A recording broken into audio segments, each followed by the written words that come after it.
たどり救い出せ地区さえうがつ矛となれ Break down 壊せよセオリー Don't play 交わせよエナジー使命を握りしめ羽ばたけ善を悪を定めを超えて戦え So don't you fight 刻め Last one 奇跡 Fire player 絶やさず果てを照らして勇気爆発希望を放て放て放て怒り孤独若さ光に変わるまで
Hello, hello, hello, everyone. Hello, that one American. Hello, Summer Lovin'. Hello, Gwennifer Forever. Hello, Comrade Girl 2018. Hello, Hexahedron. Hello, Gamergy. Hello, Trains and Bullshit. Hello, the all-powerful Kagan. Hello, Alan Showerman. Hello, Banana Brains. Hello, hello. I wonder if Jack has the click the music button, though. I have no idea what that is. Hello, Screwface Capone. Hello, Astral Sea Star. Hello, Snuggle Kitten. Did I see Dead Domain's Brianna Wu piece dropped? I did. Hello, Temporal Wizard. Hello, My Rear End. Hello, Lady Raincloud. Hello, Jazz Dog, the jazziest dog I know. Baldur's Gate 3 might be my new fave game. It's definitely worth like a consideration for everyone's favorite game. Hello, sorry, you're blue. Hello, DTH. Hello, Superjet Guy. I am a little bit better, so I'm on the mend, DTH. Grog Preservation System got Breath of Fire 4 and it made my whole day. Hell yeah, good things can still happen. How long did it last for you? About a week.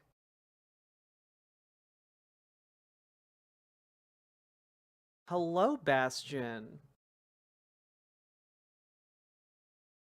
Well, well, well. We have so many options to cover today, folks. Breath of Fire 4 is very cool. Definitely driving drunk. Don't do that.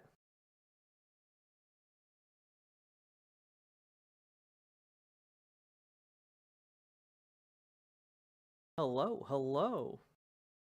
Hello, Will Kale. More like Baldur's Gate. Oh, fuck, it's 6 a.m.? Yeah, exactly. Let's see here. So I have concocted a mixture tonight for you guys of a variety of, I don't know, accoutrement, if you will, involving a number of content creators that you all like or have big feelings about. And I'm just here for the political pain.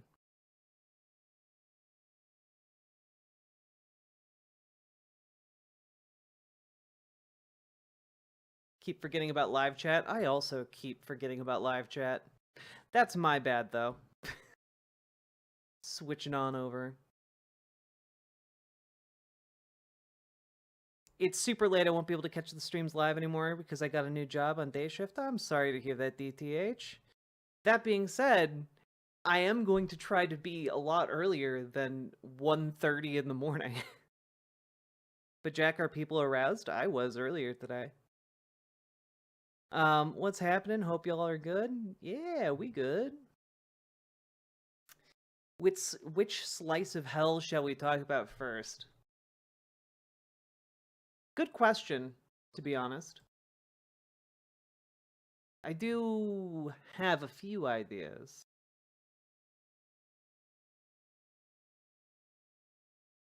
But remember, folks, hit the button. Hit the button.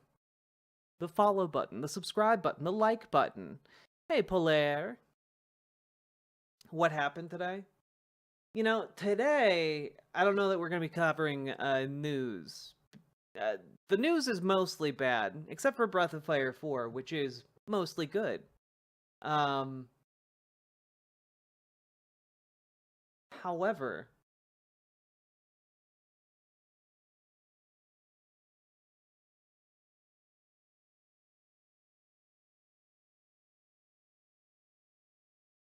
I have a couple deep dives that I'm planning. I was thinking about doing one of them tonight, but I don't think we'll do that one. We'll wait for tomorrow to do that. I need the appropriate amount of time to get together my show. Been shockingly unbothered by the news. You know, at a certain point, I'm just kind of like I know the executive order, like with the military and policing and stuff, is scary, but also just kind of like I think a lot of it is hot air. Like 95% of it is just bluster. And I'm going to concern myself with the 5% of things that actually happen. I'll have to bail very soon. That's all good, Erica. What didn't happen? Oh, everyone was really worried that Trump was going to start martial law on 420. And then it didn't happen. And instead he put another executive order out that was basically did a couple things, which are bad, but kicked the can down the road by another 3 months on the whole martial law thing. And it's just not going to, like, I just don't think he's going to have the guts.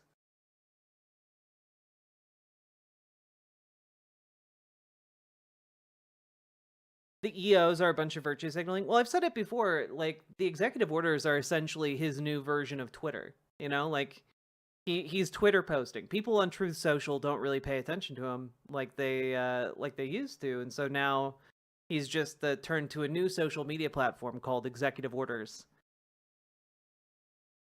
Is it just a scare tactic? In a lot of ways, yes. In drama news, Ethan and Sam are fighting. I know, that was one of the things I was thinking we might cover tonight. Cards on the table, everyone. I have two main segments to propose and put forward before you guys. On the one hand, we have Ethan Klein and Sam Seder fighting. On the other hand, we have What If Alt Hist returning with a video essay about the left. And as a part of the left, I feel a duty to respond. And I'm just wondering, which of these two would you like to go over? Because I'm happy to do either, and frankly, we're gonna do both. It's just what order you want you want to do them in. And the real question is, I'm currently at my partner's place. I don't have access to a soundboard, so I don't have the Sam Seder sound effects, and I don't have the What If Alt His sound effects. So, yeah, I think we might have to do some democracy here, because I'm seeing a lot of different answers. Patrick Lucas, thank you for the gifted membership over on YouTube. Some positive news. Mohsen Mahdawi was released. Yeah, I saw that, Andrew S. And thank you for being a member for a year.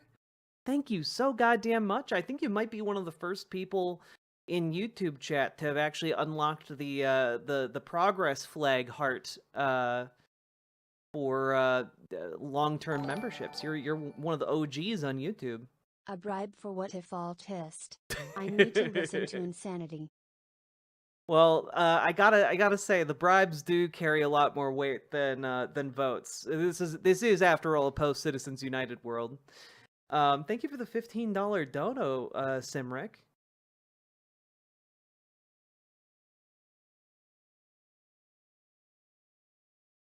I mean, we'll cover Ethan Klein. Just will we cover it today or tomorrow?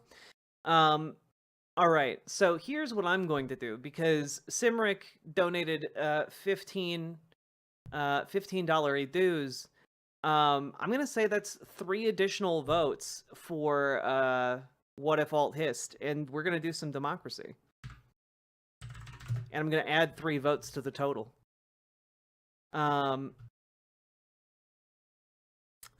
What content?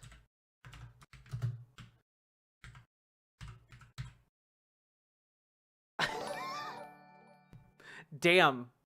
I am paying you not to cover What If Alt Hist right now. Well, Spitfire, thank you for the $50 Australian. I am not entirely sure what that translates to in American dollars, but I'm gonna say that is at least at least 8 votes against What If Alt Hist. So 5 votes subtracted from the total of What If Alt Hist versus Ethan Klein, Sam Seder.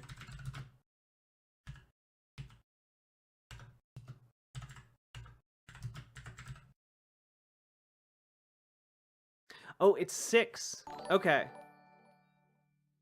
I vote for calling you... vote for calling you pretty. Thank you very much. You get 1 vote in my heart, Odd Spectre. Thank you very much. Can I do a joke bribe? Odd Spectre just did. So nope. Now it is not -7 against. It is so 30 Australian dollars is 50 Australian dollars is 30 US dollars. Okay, so basically we're 3 votes against What If Alt Hist. Gotcha. Okay. All right. Here we go. Living proof that lobbying works. Yeah, this is why we got to get money out of politics. All right. Here we go. And I'm going to drop the next, this vote. Get over to riverboat.gg. I vote for Ethan Klein. Okay, so that's 4. I'm just going to, like, put it into different terms. 4 votes for Ethan Klein. Gotcha. All right.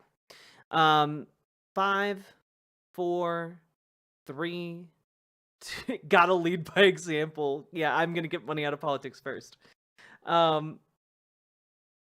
Here we go. Dun dun dun dun dun dun dun dun dun dun dun dun dun dun dun dun dun Dun, dun, dun, dun, dun, dun, dun, dun, dun,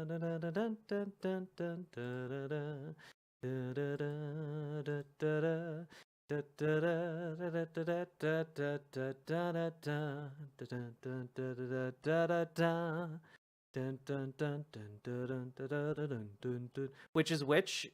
Oh, wait a minute. Only 14 votes were cast, however. Only 14 votes were cast. Let me take a calculator out.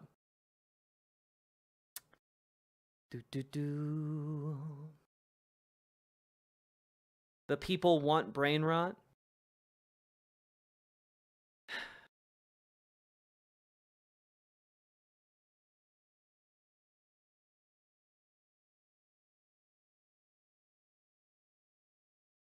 We're getting a recount.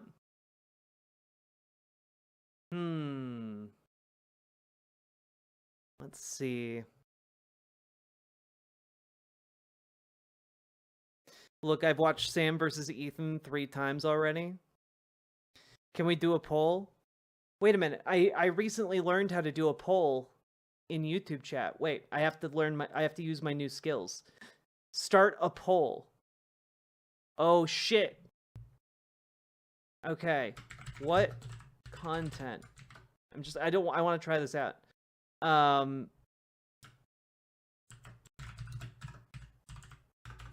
Here. What If Alt Hist versus Ethan K v Sam. This segment proudly S. brought to you by your sponsors at Spam. Oh, I did a YouTube poll.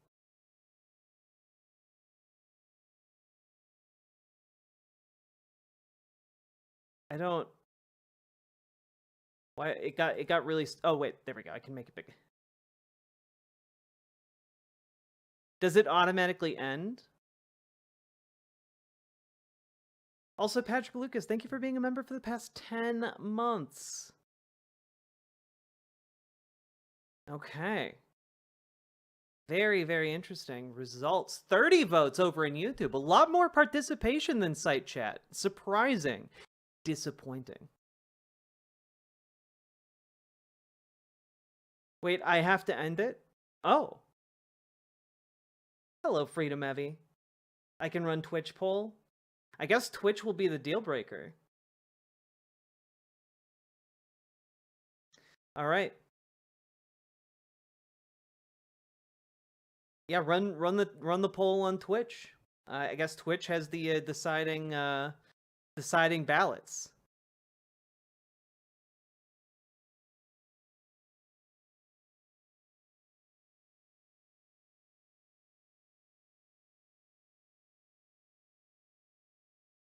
Here, you know what? While we wait.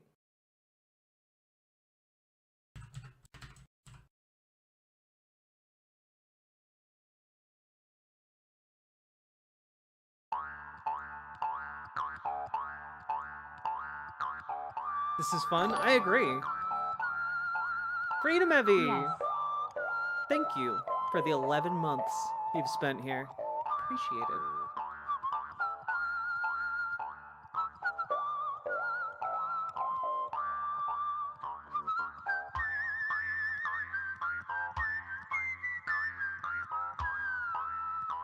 Come on, Twitch. You guys can't tie. You guys can't have a tie over in the Twitch chat.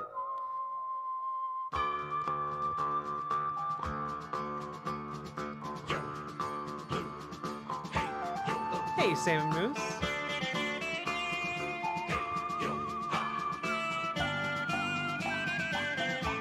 The chat electoral college makes this spicier, right?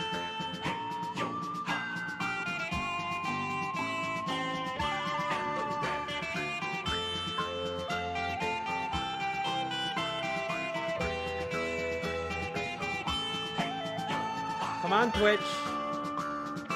You got half the time remaining.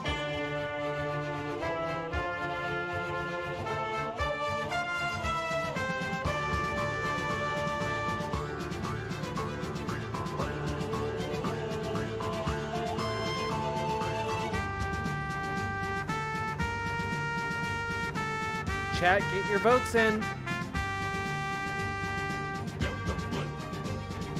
Only 3 votes is deciding the difference here.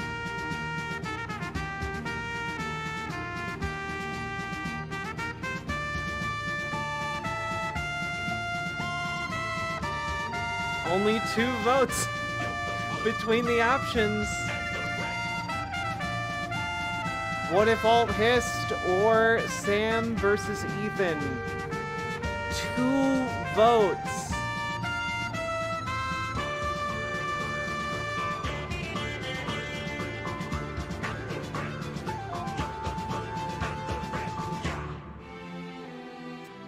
Oh, we're in the final seconds. There are 33 viewers. Over half of you haven't voted. How is that a choice? It's midnight pain train. Don't you do this to me, Twitch. It's fucking neck and neck. Holy shit. Sam and Ethan Klein pull it out by 1 goddamn vote. Incredible stuff. Incredible, incredible stuff.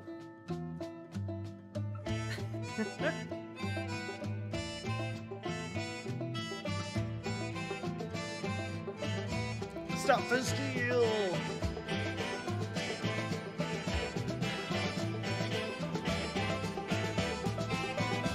We're gonna finish listening to this song, though.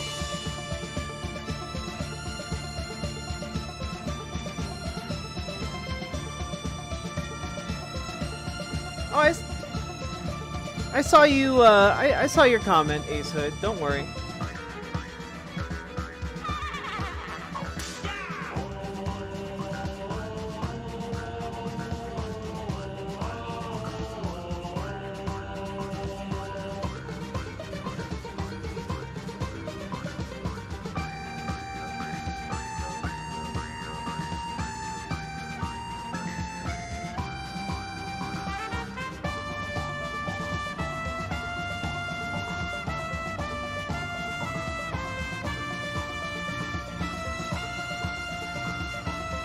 This is a remix of Final Fantasy VIII, by the way.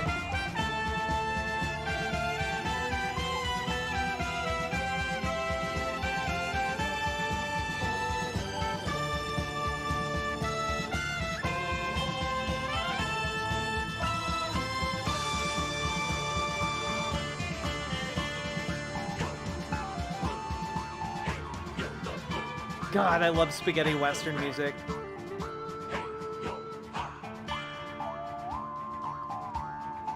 The first song I played? Oh, the first song I played was the OP of Brave Bang Bravern, which is just so fucking good.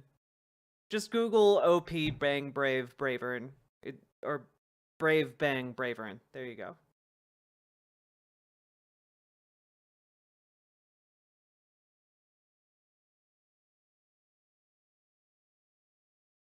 Let's see.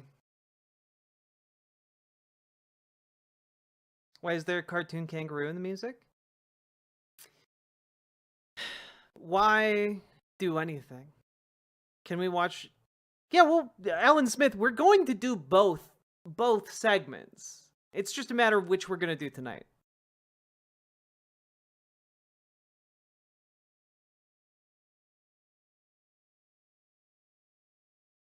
Is spaghetti western the same as revisionist western? No, not exactly. Spaghetti western refers to a subgenre of the western film genre that were filmed cheaply in Italy. So hence spaghetti western, as opposed to like filming in like Mexico or Latin America.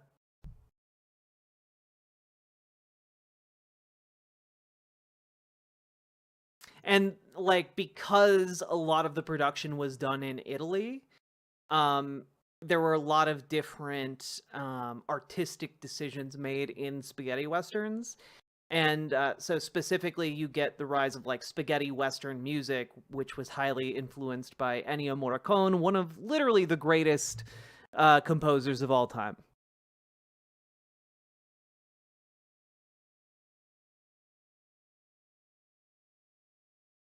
It's good stuff.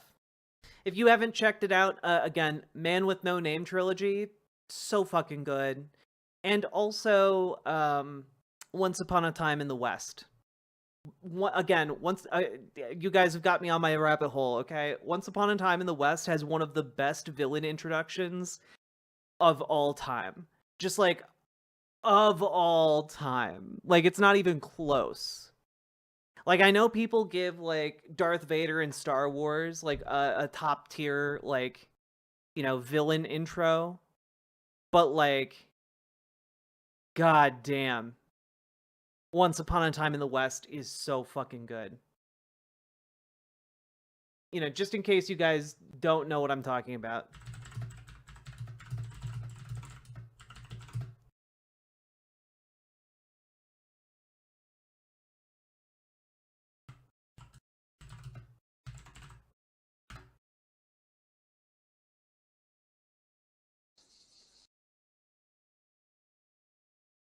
Like just cold-hearted bastard.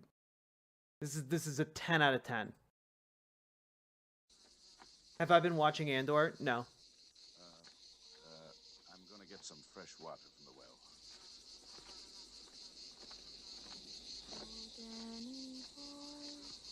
The pipes are calling.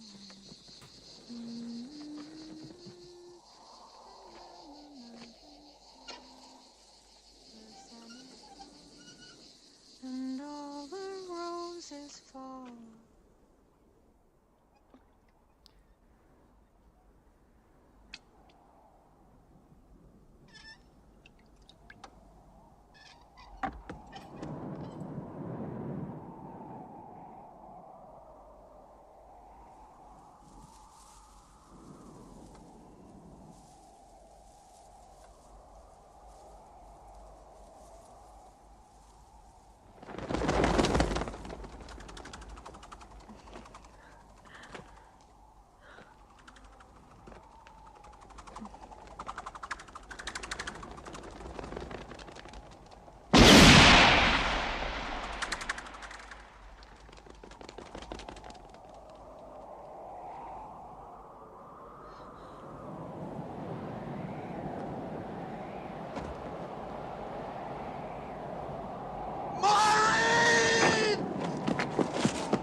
It's so fucking good.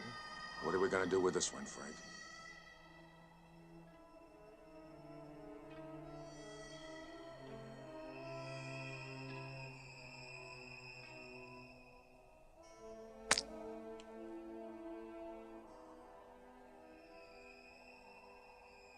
Now that you've called me by name,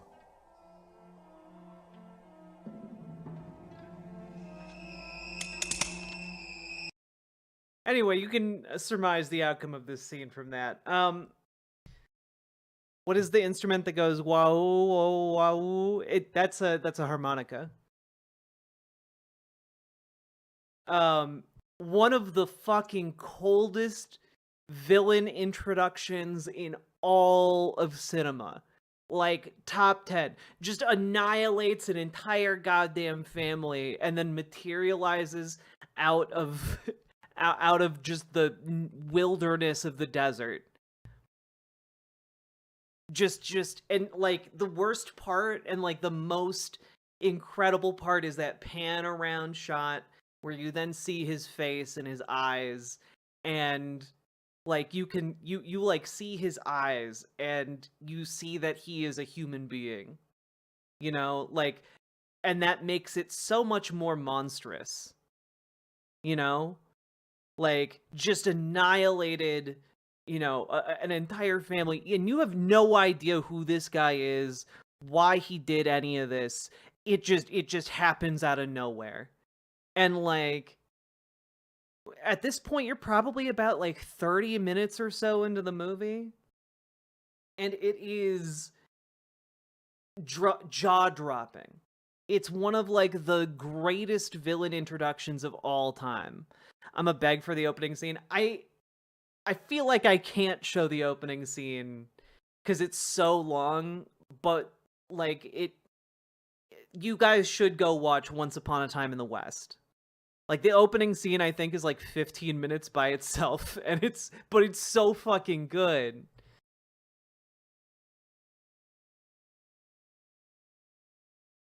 One of the greatest things about spaghetti westerns is they took a lot of cinematographical risks. Those techniques are now common in the industry. Yeah. They were operating under like a lot of like budgetary constraints. You brought too many. Exactly. Oh, it's so fucking good. This movie has so many of my favorite like Western actors in it too. It's top tier.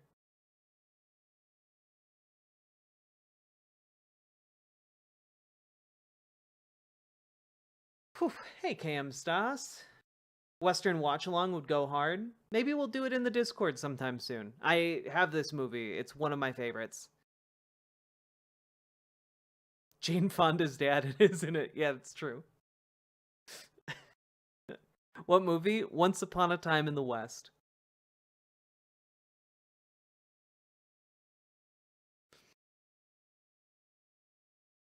Shock gasp. Indeed. Fuck. Also, the other day I watched The Unbearable Weight of Massive Talent. And I gotta tell you guys, that movie was drastically undersold. Undersold. It was so fucking good. It was so fucking funny. If you guys haven't seen that movie, y'all need to fix that.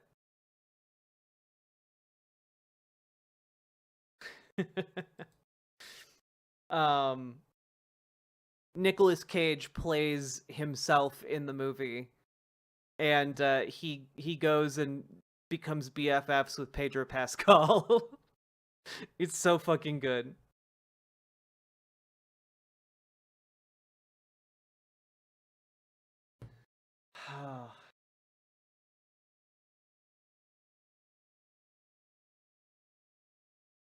God, spaghetti westerns are great. All right.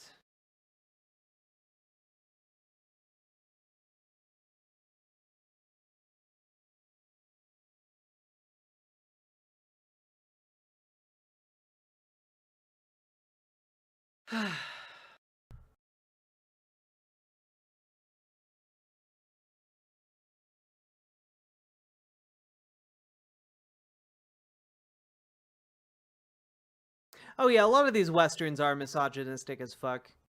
for sure.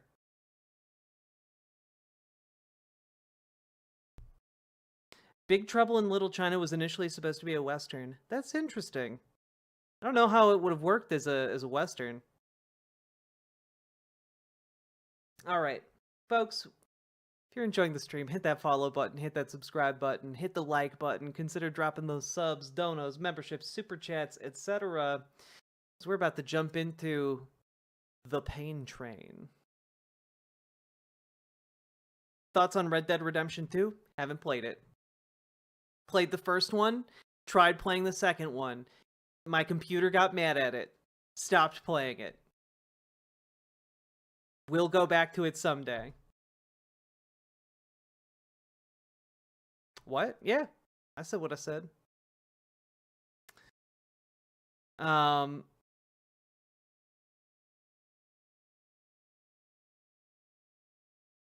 Console supremacy. Pizza, where's my pizza? Good night. All right. So, folks, we have to talk about the big showdown, Super Bowl II, if you will. Ethan Klein of H3H3 decided to talk to Sam Seder, and I'm guessing it went really terribly, just based on what I know of the two parties involved. But you know what? We're gonna dive into that trash fire, see who comes out the other side unscathed, and let's go, shall we? What a nightmare! Oh no, Sam Seder! What a fucking nightmare! How have you been, Sam, since we ruined Steven Crowder's life together? Nice to see you I've again. been feeling very badly for him. Yes, over we're the all. years. It's a tragic loss of. I should ask, does H3 like tend to copyright strike? Do they tend to like get upset when people react? Because I don't have to have it on screen. Yes? Okay. They've been getting upset lately? Well, then we'll be a bit more cautious. A great career and so much potential. Yes, it is. Hey, are we live now? We are live on the H3 channel. Yes. I want to just start by sort of apologizing in that I sent you a DM on Twitter 6 months ago or something. I was just going through to find out, and then I just realized you're no longer on Twitter. Yeah. So that He explains why I didn't hear back. He may no.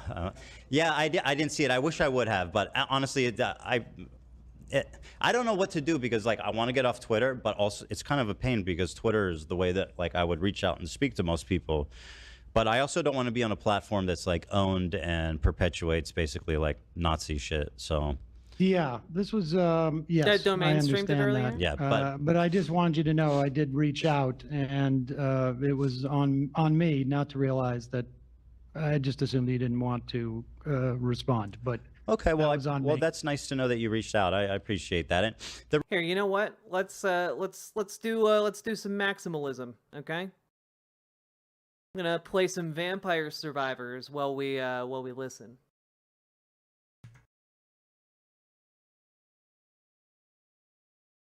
Boop. Nailed it. the reason, I mean, obviously people have been pushing for this conversation. I don't know if you know like the whole lore of it, the background of it. I don't. I mean, this is all I know is that Hassan reached out to me sometime. I mean, I got in touch with you October 24th, and I said that I was meaning to reach out for a couple of weeks. So I assume it was sometime in early October, and my thought we were just going to do this off air. But my understanding is that you and he were getting into it, and you felt like wait, is this an so I have no context for this. Is this like an attempt to like I don't know, like bridge the gap? Is this like a peace talk? Is that what's happening here? Or is this absolutely not that anymore? Because he wasn't Jewish, he didn't have a perspective on this, and that's why he suggested that you speak to me. I don't speak for all Jews, just to be clear. Right. I speak for only myself as a in any form. Well, whatsoever. Sam, allow me to speak for all Jews, if I may, today. Please. No, actually, I mean that's a total mischaracterization, which is kind of my problem with Hassan, which we can get into if you want. We don't even have to talk about Hassan, but basically, what I told him was that I was citing polling data that shows that about 70 to 80% of diaspora. Wait, a response to that I haven't watched. I'm not familiar with all of like the levels of whatever the fuck is going on with this that you guys are clearly. What is content cop? What is that? Tell me the tale.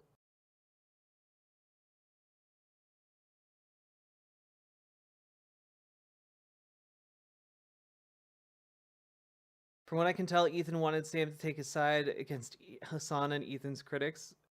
That's the iDubbbz video on Ethan. Okay. Also, I don't know iDubbbz. You guys are much more familiar with like this deep internet lore. Again, I don't watch like a ton of content. I know iDubbbz is a very famous YouTuber. I just like, is Content Cop like a drama thing? iDubbbz old call-out series that he brought back? Gotcha. For Jews have some kind of positive feelings towards the state of Israel, and he was disagreeing with me. And I mean, this is available by polls, readily available by Pew Research just last month, showing that. And I have, I don't know if you agree with that or not. I can pull it up, but 72% of diaspora Jews have some type of at least positive feelings about the state of Israel.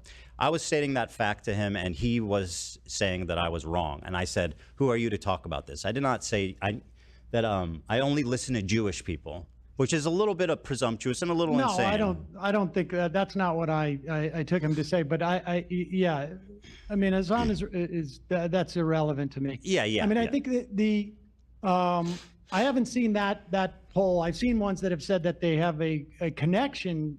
They feel a connection, either strong or somewhat. Yeah. Which is different than positive per se. So but regardless, I mean, I think if I don't know your upbringing at all, but I mean certainly my upbringing, my Hebrew education was, I would say, 1/3 Holocaust, and I'm older, and so this was in the 70s. I know the video's not on screen. Into the 80s, 1/3 Holocaust. This is going to be some like listening, some easy listening. 1/3 Israel, 1/3 just to be on the safe side. Hebrew, like Hebrew and Jewish culture, and I certainly feel a strong connection to Israel, but I wouldn't call it positive these days. Sure. I think what the poll attempts to is basically, if you ask Hassan or a lot of people on the left, I think an emotional attachment is the way to describe this. So it's like if you think I certainly have an emotional attachment, and it's not but it's not. I wouldn't describe it as positive. Yeah. This isn't the one, is it, Dan? There's the one that shows 73% of diaspora Jews. Anyway, it doesn't really matter, regardless. Yeah, like this seems like an odd point to bring up, right? Like, who cares if a lot of people have a positive view on it? Is that thing right? Like, are they doing something good in that state? Are they doing something objectionable that we should criticize? That's a more important question. Basically, I want to flesh out my ideas, my thoughts, because I'm being characterized by Hassan and a lot of his cohorts as being, a Zionist, being pro-Israel, being a Israel apologist, being a genocide supporter, being a baby killer, being married to a baby killer, et cetera, right? My wife is Israeli. I don't know if you know that.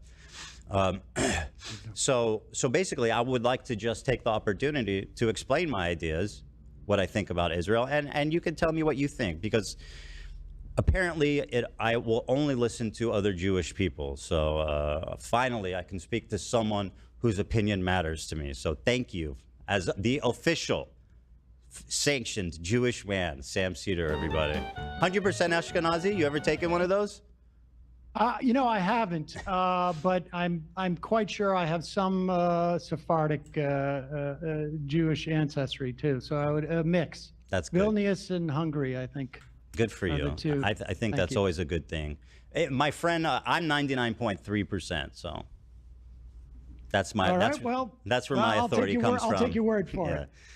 So at any rate, let me start here by showing you a little context. Oh, let me also just say, I got about an hour. Okay, great. Well, I'll just get into it then. Oh, here it is. Not that it matters, but okay, whatever. So let's start here. Let's start with a little icebreaker here. I know we're both fans of Tim Pool. Okay, let's just enjoy this image together. Tim Pool recently. So I don't know. Does this turn hostile? Because I get the feeling like it's going to. And Gamergy, like I don't know, like I don't feel like it's my place. I feel like they're making jokes about this back and forth. I don't know that it's my place to judge that, between two Jewish guys. But so far the hackles aren't raised, I guess. At a wedding, and can you see that? Did he get married?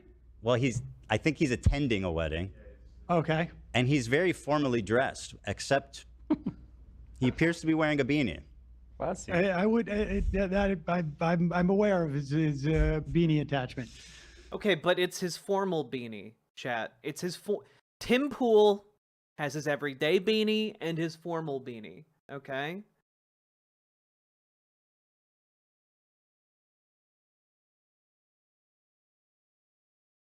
Yeah, so I don't know. I thought this was a fine look for our good friend Tim Pool there. Very good. Nice suit.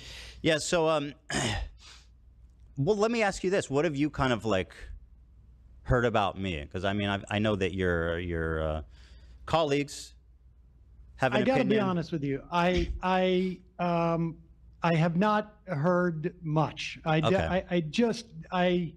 have, like, the only thing I really saw that came up in any of my mentions on Blue Sky, I'm also on Blue Sky. It's not a beanie. His hair just looks like that. Just this issue about talking to me, and I had presumed that was it. But I don't, look, from my perspective, I'm not, and I know that there's been, you mentioned in the email that there's been a lot of grief that you have taken, and I know that other people have also taken grief on all sides of this.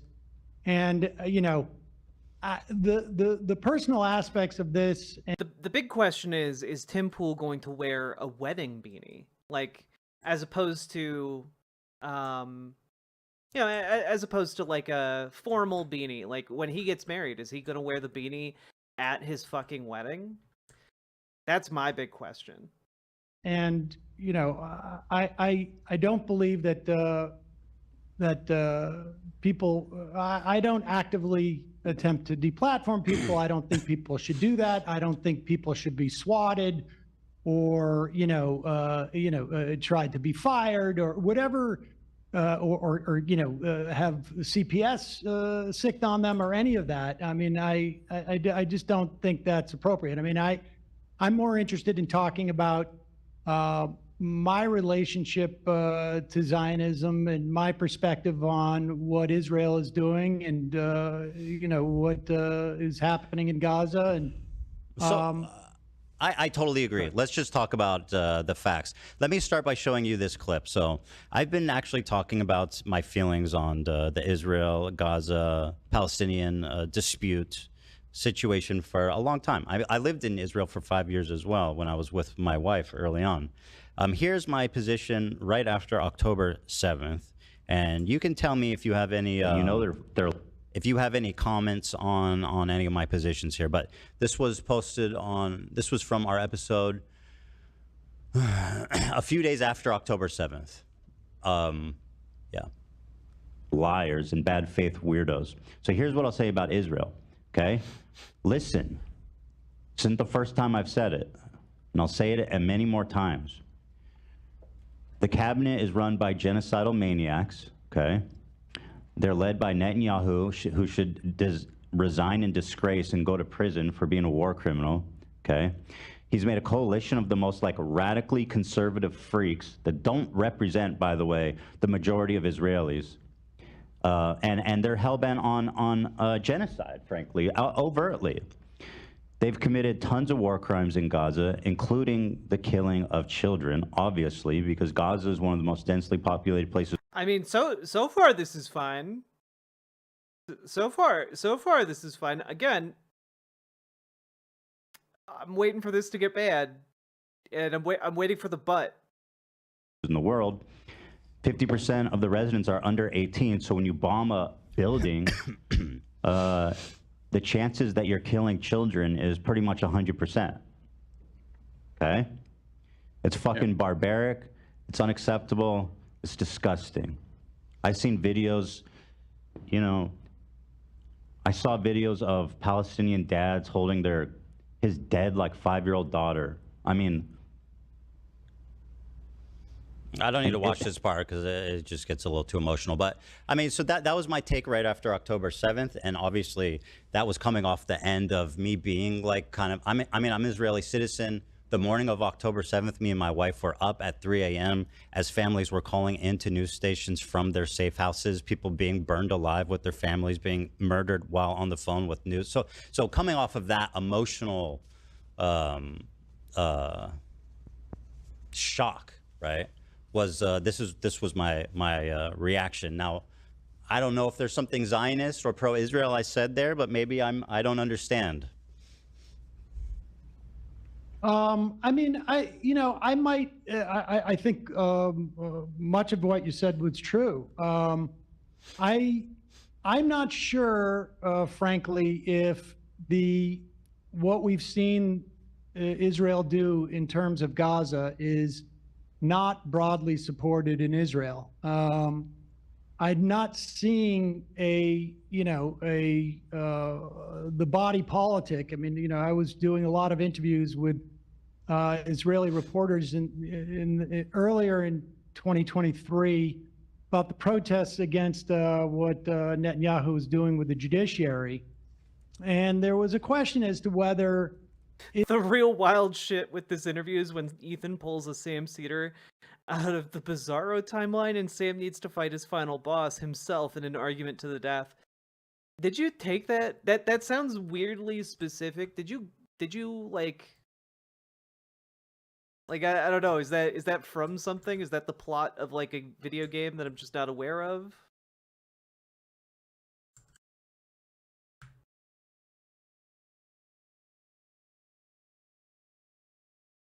Israelis would see that this autocracy that Netanyahu was attempting to sort of impose on the country wasn't an extension of what was happening in places like the West Bank and in Gaza in some fashion, and more so the West Bank at that time. And so I think it's hard to make an argument. And look, I would make it's not a perfect analogy as to what's happening in this country, but when you talk about the Israeli population not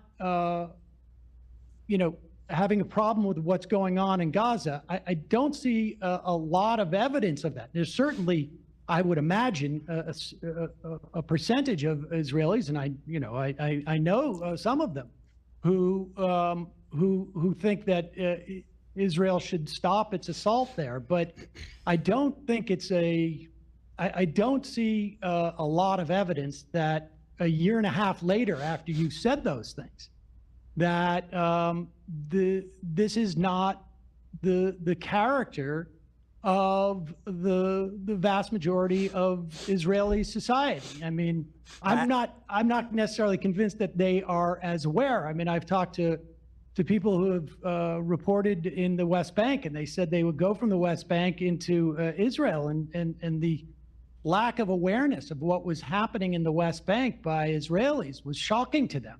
And it's all good, Amber Brains. So, you know, I can't say if the Israeli population had a full understanding of what was happening in Gaza, that they wouldn't change their mind. But I don't see a lot of evidence of it. So as you touched on, this was made basically before the war started. And I think that the unfortunate, really tragic outcome of the war is how much it's jaded and radicalized, I think, people in Israel. It's really, you know, I think people in Israel feel like isolated. They feel like, I mean, the sentiment in Israel is basically that the world wants, you know, the country to disappear. And and obviously, like, that's a much more nuanced conversation. But the feeling there has definitely radicalized a lot since the war started. It's gotten a lot worse. And I think, I mean, I think that gets to it to some extent. I mean, you have this wholesale slaughter. You know, I was looking up, we killed in Iraq, you know, depending on what numbers you want to look at, but, you know, I think it's safe to say directly hundreds of thousands of people. But even like the number of children that we killed in Iraq, I think has been surpassed by what's happened in Gaza. And I think one of the things that I find shocking is that the sense, and look, I experienced this with family members, where the sense that, you know, there's a victimization, for instance, let's say on college campus of Jewish students. And I think that to look at what's going on, the totality of what's going on, and to perceive the victims of what's happening here. Sam is so patient and kind. Like, I'm just, what a good dude, you know? It's, I appreciate his patience, because he knows the kind of conversation he's walking into here.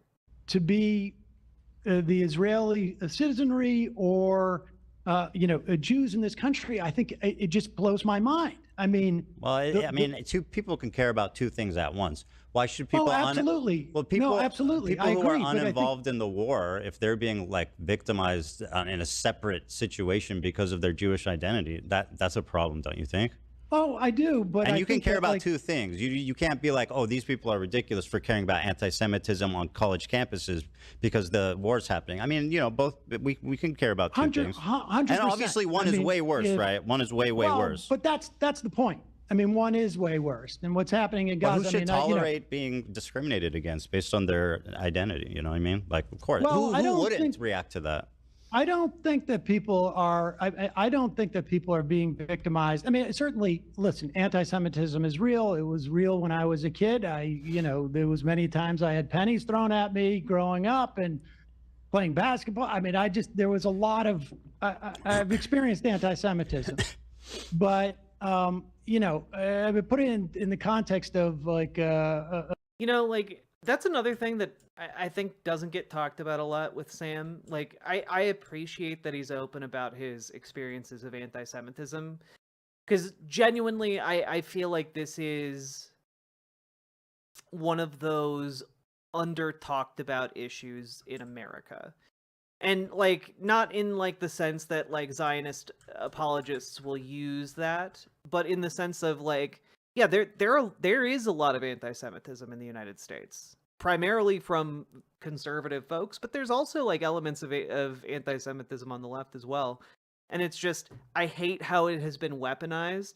That entire conversation has been hijacked in order to try and serve like this pro like Israeli genocide agenda, and it's bizarre to me.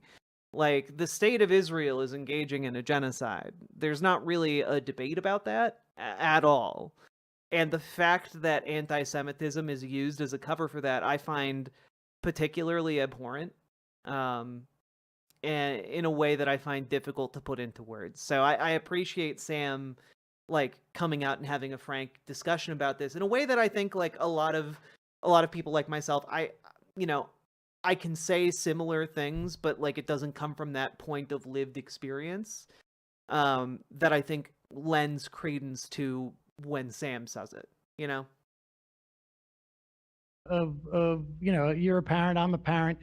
If my kid is going through something very difficult, it's obviously difficult for me, but it's more difficult for them. And it's a question of prioritizing these things. You can have two thoughts in your head at the same time, but to center oneself or to perceive that one's victimization is sufficient to ignore the I got to stop you because I don't think I don't know who's doing that. Well, I just said like you just presented as the Israeli population feels like they're isolated and this and that. There's two different separate conversations. There's like the American Jewry who's like, I have nothing to do with that place. And then the Israelis, right? So like when you're talking about in terms of the way that you characterize the Israeli feeling, was that they feel isolated, et cetera, and I can understand that, but to not have the first thought of like we are committing, like you say, genocidal acts, and if people want to call it genocide, I don't, obviously it's got to be. It's a legal term, but I think that it's... Did he say Jewry? Yeah, that's a term for, like, Jewish people en masse. It's kind of an older one, but, like, again, they're both Jewish. Like, I'm not gonna, whatever, they can say that. Colloquially speaking, at the very least, it is a genocide. And to not recognize that as the fundamental issue, the first issue, I think is blinkered. I don't know how else to say it. It's a little gobsmacking to me. Well, so I do agree with you that obviously in Israel, people, I think the problem, and just to say on a higher level, I agree with you. Like obviously the people in Israel compared to like what's on October 7th, they were victims.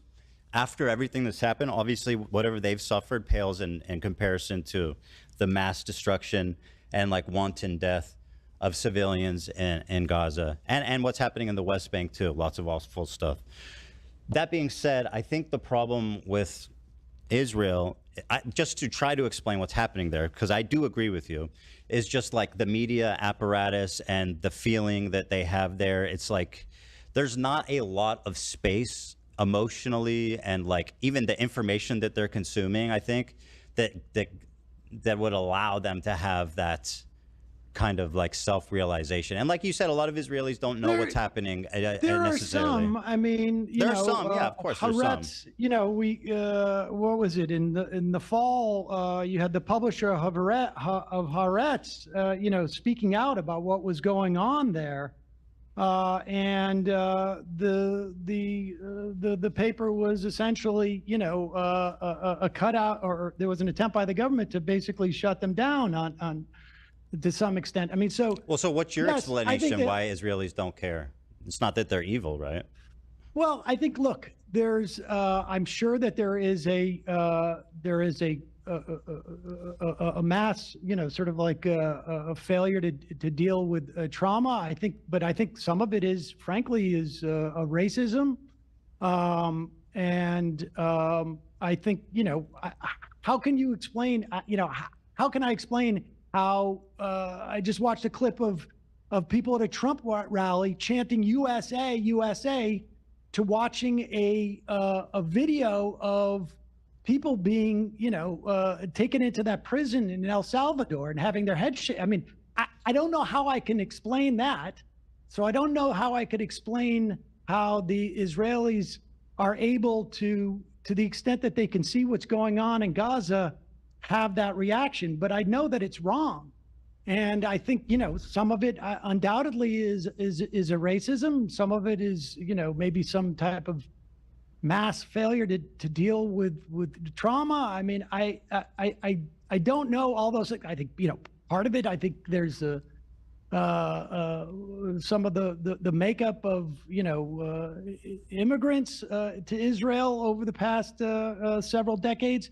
I'm sure all of that enters into it. And I'm not in a position to sort of like be able to psychoanalyze it beyond the sort of, vague notions. Sure. But yeah, and I agree. From my perspective, it's gobsmacking. And, to me, it has shown, and, I never identified myself as a Zionist as a kid or, through the years, and I never identified myself as an anti-Zionist. I don't think I think it wasn't really until someone heard me articulate my perspective on this that they referred to me as anti-Zionist. And I have, I don't really care that one way or another how I'm labeled.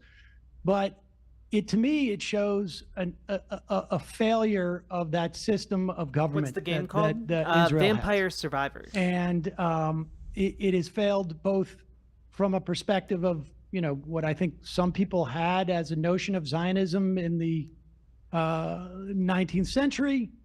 It has shown it's been a failure in terms of keeping Jews safe, frankly. It seems to have been a massive failure. And so I can't operate as someone who lives in Israel, but I can operate as someone who is an American in terms of like what we support, which is why I think we should end all aid. And as a Jew who sees my religion being used as what I perceive as a fig leaf for what Israelis or, Zionists are doing. And so, that's where I'm coming from with this, that I don't know if there is a psychological state that can justify this. In fact, I don't think there is. And so, it's just an attempt to understand, not justify. Because it is what it is, right? Like it is the way that it is, and so that's for a reason. And it's just trying to explain it. That's all. I agree with everything you're saying. But actually, one thing I want to pivot to and ask you about. Then, do you think that we should cut all aid to Israel? I think that'd be justifiable. Yeah. And we're talking about like military aid and stuff. Yeah, for sure. Israel can make their own bombs and shit. Every if they need, like, they don't need American military. Yeah, I agree with you on that. I think they do need it to do what they're doing, without a doubt. And well, what I mean is they're not entitled to it. To say more accurately. Yeah. So yeah, I think military aid should be cut for sure until. As a Jew, and obviously you have a different connection to Israel than I do, as through your family and whatnot, and through having lived there. But as a Jew, I take such offense to what is being done ostensibly to protect me and my family and my ancestors and my progeny and all of it. I think it's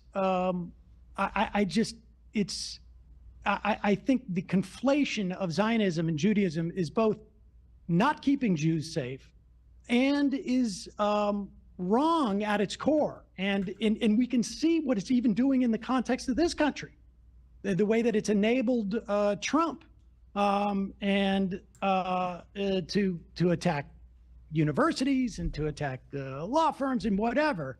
And so I don't know. And if you agree with that, great. If not, I'm happy to discuss it with you. Yeah, no, I agree with everything you're saying. And part of the reason why, like, this chasm started between me and, Hassan is very influential. So when he decides that somebody is an enemy of the movement. So is this like, okay, genuinely, I feel like at this point, like the conversation seems done, right? Like, they're not disagreeing on anything on these points. This seems like what the meat of the debate would be. So what is there left to say? For criticizing him, which is what I perceive happened, then it kind of becomes reality. For example, one of my criticisms of his is him not supporting Kamala Harris. Now, would she have stopped the war and been like a perfect dove?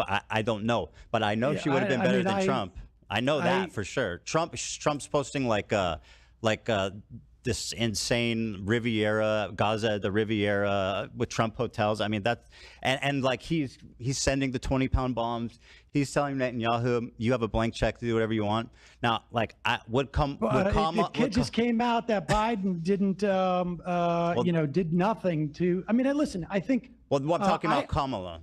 I suspect that I suspect that she would not have had the same policies as Trump. But at the same time, I think that it was a massive failure, both on a real human level. Like it would have, I think, had she articulated anything even remotely close to what I would hope her difference would have been, I think it would have probably had implications in the election. But I think perhaps even more importantly, it would have maybe implicated the behavior of Israel. So, I mean, look, I chose to support Harris because I perceived her as the lesser of two evils. But yeah, me too. And I think that that's an important distinction to make at a time like this. Yeah, I can certainly understand how some people were just so repulsed by what was happening that it made it almost impossible for them to vote for Harris. I think, I understand why they didn't. I totally understand the perspective. Like, I'm so disillusioned with this administration, I can't support Kamala. But at the same time, like, a hugely influential political streamer like Hassan, who has a huge influence on people, I think, and who's someone who was who's very vocal about being pro-Palestine. I feel like it's an abdication of responsibility to be like, I'm not voting for Kamala, or I'm not telling you who I voted for. I suspect he voted for Jill Stein personally, but either way, he hasn't said, and he wouldn't endorse her. Now, like, if you're just like a random protester or whatever, and like you're like, I'm so disgusted, I don't want to vote, that's fine. But if you're like a high-level political streamer, and basically you have the capacity to weigh like the lesser of two evils and what that means, I feel like it's an abdication of responsibility to not make that call. I mean, I certainly have been critical of people who, generally don't vote for the lesser of two evils. But I think, and certainly, in the run up to the 2016 election, I certainly that was my perspective. But again, what the Biden administration was doing was so horrific that her inability to signal that there would be any change, I think sometimes you have to take this at face value. And I think there would be certainly, definitely other things. You would not be assaulting the government like Trump is. But, I think probably this is the first election in as long as I've been doing this, and I think it's been 5 elections now. I mean, I'm old, that I couldn't really condemn someone from taking that position. Based upon what we were seeing. I mean, it's not just some random person. I do, and I'll tell you why. Kamala Harris wanted a ceasefire. She stated that. Trump said, finish them. I mean, let's be honest. Like, for someone Biden like Hassan, said, I want a ceasefire. I'm not voting for Biden. I'm not talking about Biden. No, I understand, but we found out that Biden, in fact, did nothing to bring that about. So, well, you can talk about. Yeah, this is based on some reporting that came out like just the other day. Like, literally nothing was happening behind the scenes to put pressure. This is according to officials in the Israeli government who bragged about it on social media. Super cool stuff. about Biden. I'm talking about Kamala Harris. What she said. I mean, well, she's the vice president. I mean, at the end of the day, she doesn't really do that much, right? No. But I'm talking about the candidate. Biden, as a president, said he wanted a ceasefire. She, as a candidate, said, "I want a ceasefire." Well, do you not? But even if you're like, I don't know how much I trust them. One's like, I want a ceasefire, and the other one is like, finish them. Well, listen, I think it was certainly obvious to me that Trump was going to be worse. But I think, like, if you're trying to get the candidate to show some indication of this, I can understand that. I mean, I wouldn't do it. I would disagree with it. But yeah, and I get your point too. Like, ultimately, I understand why people wouldn't want to support them because of what they've seen, and like that, it feels like it feels like it also shows a tremendous amount of just like electoral malfeasance on her part. I mean, they made an active choice. And I think, you could have put that Palestinian lawmaker from Georgia on stage. They made an active choice to signal to whomever they were signaling that they weren't going to do anything. Now, I happen to believe that she would have been better on this than Trump, but they were making an active choice to do that. I mean, it was really electoral malfeasance on her part, in my opinion. But I don't know what the point of litigating this is per se, but well, we're talking about kind of my criticisms of Hassan and how this. I don't. Well, let me show you this. I don't care. Yeah, about, I know. Honestly, I'm like Let me show you this. This is I'm more. Not, I don't. I honestly. Like, yeah, you don't care. I know. I don't care. I don't. And why should you? I don't blame you. We talked about anti-Semitism, and you think that. And why should you? I mean, all right. I don't want to put words in your mouth, right? But you Trying seem to to have yeah. conveyed that, compared to the destruction and everything happening, the genocide, the loss of life in Gaza, the humanitarian crisis in Gaza, that obviously that's way more important. So let me show you an example of something. And again, I know you don't care about the drama. To me, this isn't drama. This is one of the biggest, most influential streamers spreading something that I think is really dangerous. And you can agree or disagree, but it's a short clip, but I'll show it to you. And you tell me what you think. This will never happen, but in a totally just world, any kind of, regardless of your background, any kind of fucking Zionist tendency should be treated in the same way as being a fucking rabid neo-Nazi. And you shouldn't even let someone be the fucking local dog catcher as Felix was posting if they've ever exhibited any sort of like positive feelings about the state of Israel. I'm so serious about this. Now, by the way, he didn't misspeak. He doubled down on it yesterday. He said, no, I agree. That's what I think. Now, just to recap, he says, anyone that's had positive feelings at any point about the state of Israel is a neo-Nazi that's not fit to be a dog walker. Now, to me, that seems like extremely dangerous, dehumanizing language about what could arguably be 70% of the Jewish diaspora, and certainly probably people in your family. I'll tell you, there's some hyperbole there, but that's putting it mildly. I mean, he says Zionism, and I'll tell you what I think is really. Sorry, I got to correct you. He says Zionism, and then he says if you had positive feelings about the state of Israel at any point in your life. I got to tell you, if you like, look, if you're supporting like the existence of this ethno-state, like that's not all right. Sorry.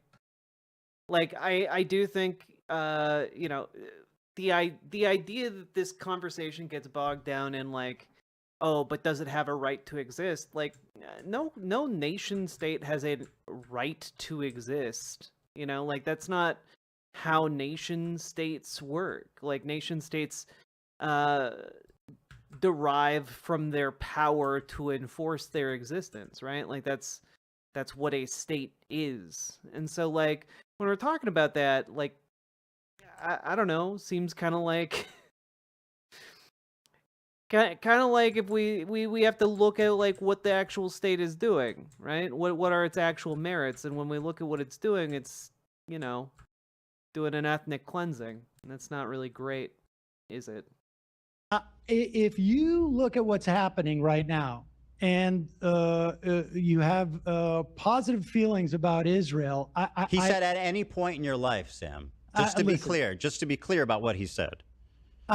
Would I have said at any point in his life, someone's life? But I just think this is such a petty, like the idea that we're going to police. Hold on, let me respond. You want me to respond this? No, I don't. Like I say, I don't care about this. But if you're going to force me to respond to it, what Israel is doing right now is so far beyond the idea that someone says any time in your life or not or whatnot. He's talking about Zionism, and frankly, I think it's very difficult for me to understand how someone could have positive feelings at this time. Now, you want to say in the past and what? Okay. Yeah. Like I say, I will grant you at any time dogs in your are life special angels. That is too broad a step. But wait, let me finish. Yeah. But see, you go in and you're making this about anti-Semitism by doing this hopscotch about a poll that people had positive feelings that Jewish people do, and then therefore he is anti-Semitic. And honestly, that type of conflation, I think, is so dangerous and so disingenuous. I mean, I don't want to get too passionate about this, but I will tell you something. I have had a guy who went to my bar mitzvah, my sister's bar mitzvah, my kid's bar mitzvah, sat at Passover with me 3 or 4 times, call my father and ask him if I'm anti-Semitic. Now, this is just one, that is just an example, an illustration of conflating what he's clearly talking about Zionism. Was it hyperbole to say any time in life, whatever? The fact of the matter is this conflation is dangerous for Jews. It is a fig leaf and a way of weaponizing anti-Semitism that has enabled Donald Trump to do the shit he's doing, that has enabled the slaughter of thousands upon thousands of children and women and men, for that matter. It is not keeping Israelis safe. And this type of conflation, Ethan, Sam is 100% correct here, by the way. Just like conflating, again, a nation state and its policies with like an ethnic group is bad for that ethnic group. Like that's not good. That's not actually a winning strat, as they say in the video gaming world. Largely because then it turns out if the nation state starts doing things, then it hides behind criticism that anyone who's criticizing it is in fact just a racist or a xenophobe or anti-Semitic. Is what I find far more irresponsible, frankly, than the idea that he said positive any time. I mean, look, you do a show Sam, 4 hours a day. He does a show 5 or, as far as I could tell, 15 hours a day. And to focus in on that one tiny clause. This is not one tiny clip, Sam. Well, you don't know. This is a totality of behavior. But you and by the way, it's up. easy. And I appreciate that you can hand wave it away and say that it doesn't. No, I'm not hand waving it away. Well, you kind of are. I'm saying this You're saying it doesn't. You're saying actually I'm wrong for caring about it. No, yes. In fact, I'm saying this conflation is incredibly dangerous. It is disingenuous. I think it's dangerous to ignore what's being described as dehumanizing, violent language for American Jews that have nothing to do with the war. That is a complete mischaracterization of that. It's not. He's not fit to be a dog walker. He never says the word Jews. He says that Listen. How many members of Kufi have positive feelings towards Israel? Let me say. Wait. How many millions of members of Kufi, the Christian organization, have positive feelings for Jews? It is clearly not a function of their Judaism. It is not a function of their Judaism, and so it is not specifically. But it describes most Jews. No. Yes, it does, Sam. It describes most Christian evangelicals, too. It may do them, too, but it also describes 73% of Jews. So that is not anti-Semitism. That is about I don't know. What do you call it when somebody's discriminating against the vast majority of a racial or religious group, Sam? I'm sorry. you want to look at evangelical Jews? I don't care about evangelical people. Okay, but I'm talking about the way you're constructing this. I think you can say the same thing about Christian evangelicals too. It is not anti-Semitism. It is not. It just isn't. Like, taking one example in isolation, which is what we've done here. Well, you're the one who gave it to me. Yeah, well, I don't even want to talk about it. I disagree with you. Okay, we're just talking about one incident in isolation, Sam. Don't get carried. You gave it to me. It's one of the most legendary things you can say in a debate. All right, you're taking this out of context, Sam. You gave it to me out of context. Your example, and in that instance, that is not anti-Semitism. Well, I disagree. Conflation.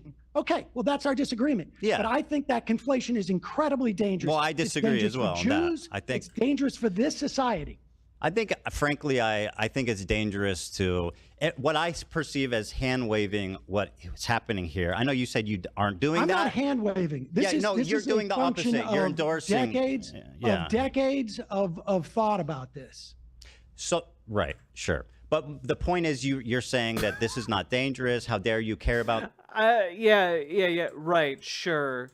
Yeah, Sam, you look too young to have been thinking about this for decades. Yeah, Sam. Jesus Christ, dog.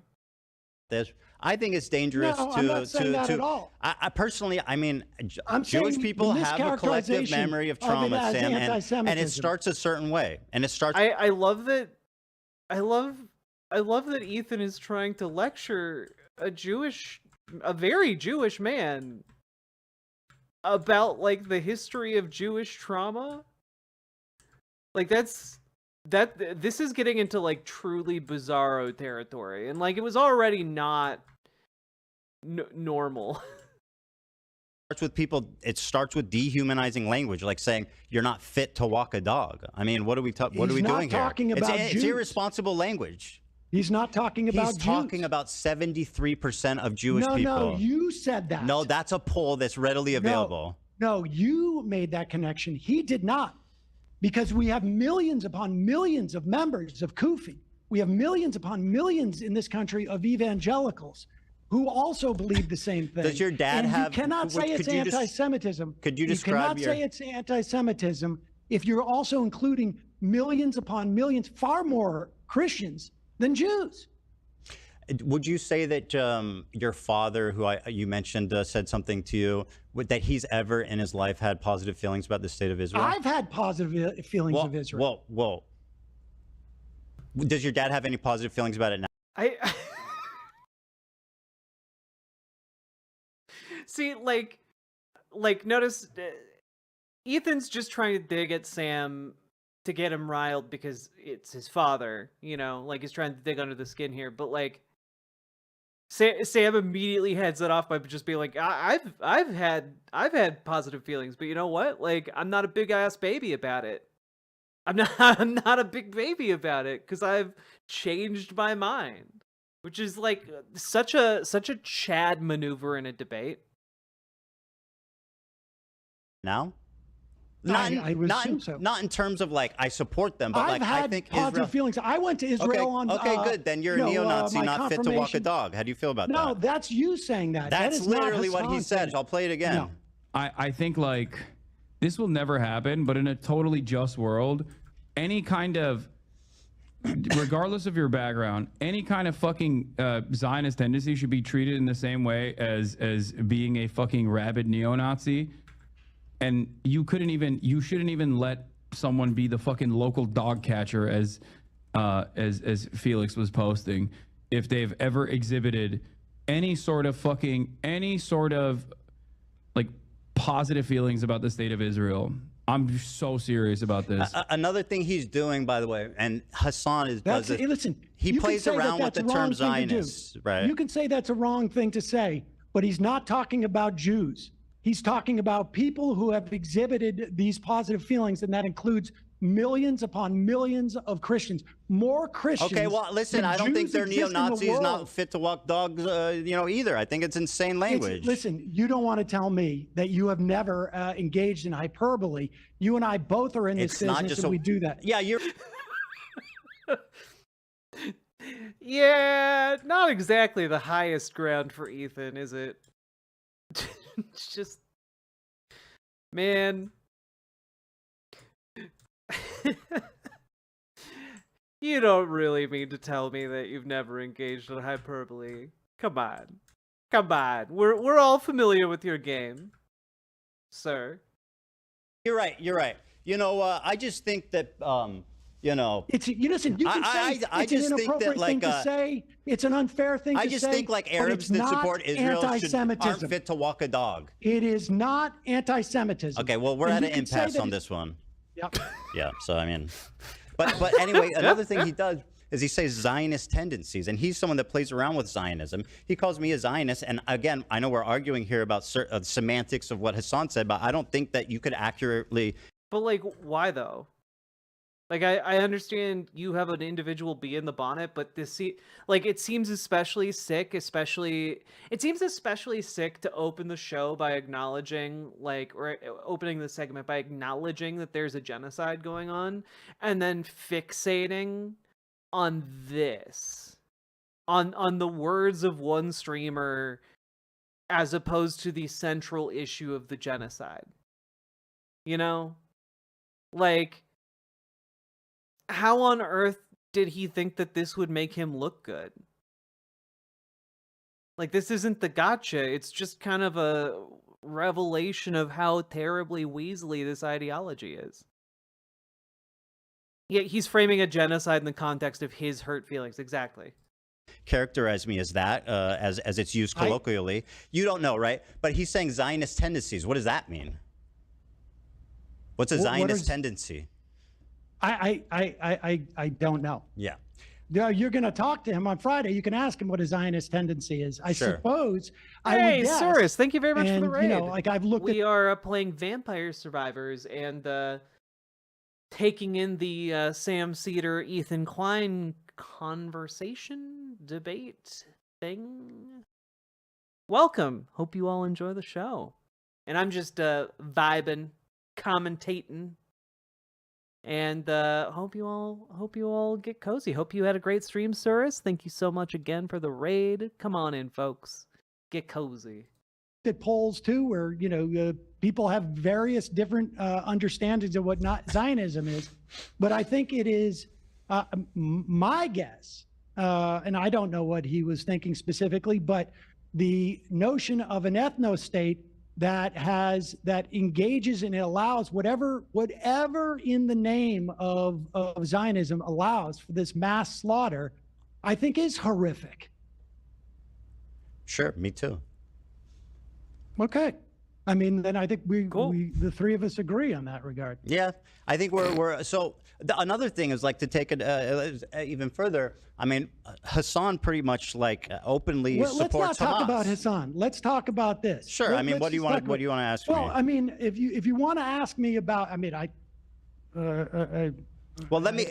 I'm not here to explore. Yeah. I have a list of things that. But if you want to talk about Hamas, I mean, I think. Look. Well, how do you feel about Hamas? I mean, I feel that Hamas negatively. People can perceive it as a liberation organization. We call them terrorists in this country. We call the ANC terrorists. What do you think terrorists. about them, Sam? Listen, I think there are parts, I would imagine, of Hamas that have done good for the people in Gaza, and I think they have done bad things. But I sort of feel, I guess, ultimately probably like Ehud Barak when he said that were I Palestinian and I was living in Gaza, that it would be likely that I would join Hamas. I mean, that's what Ehud Barak said on multiple occasions. And I think that is very, that is an understanding of human nature. That you're not affording Israelis, by the way, just to point out an inconsistency there. How so? Well, you're not. You're like, I refuse to understand human nature and their reaction. It's just evil, and I don't know how to explain it. I didn't use the word evil. Right. I'm inferring because I asked you if you think they're evil, and you didn't really answer that. Listen, I don't know what Gazans felt on October 8th. but toward Hamas. But I can tell you that, we have there is a long history of terrorist organizations or so-called terrorist organizations like the ANC or the IRA, even the PLO, now, Sam, that ultimately become political organizations. I think the comparison to Hamas to what happened in South Africa is insanely disingenuous, and I personally hate when people do that. I mean, Mandela didn't think. Wait, how can you say it's really disingenuous when you opened up this particular time, this particular segment by acknowledging a genocide? Like, what? What on, I'm genuinely baffled and befuddled. Like, how do you do that? Think so? Well, Mandela did think so. He explicitly stated that he avoided committing violence on the citizenry because it would make reunification impossible. That's something he said. I think you could say that tactically speaking, listen, by the way, Sam, in the totality of their campaign, I think under 200 civilians died. And the people who did kill civilians were almost all held accountable for what they did. That's a difference, Sam. Well, I mean, I can tell you that... A significant difference. Well, it is a significant difference. I mean, I imagine many of those people who committed atrocities on October 7th are dead now. And, so... What does that have to do with anything? Well, that's accountability. But I mean being held accountable by the party that they're presumably doing the violence on behalf. Like, what you're saying? What the fuck, dude? Presumably the party they're doing violence on behalf of? What are you talking about? What legal system would be able to do that in Gaza right now? The entire ANC was held accountable? No, it's saying Nelson Mandela's party, if someone killed a civilian, they would hold them accountable. They would charge them. They would disavow their actions. The ANC did. Yes. This is nuts. Well, the IRA was bombing places in England and throughout Ireland. I mean, we have even the Irgun or the Stern Gang when they killed, over 100 villagers in 1948. I mean, the history is full of example of organizations that commit terrorist acts. Now, I will tell you, people look at South Africa. I do not condone the killing of civilians, which is why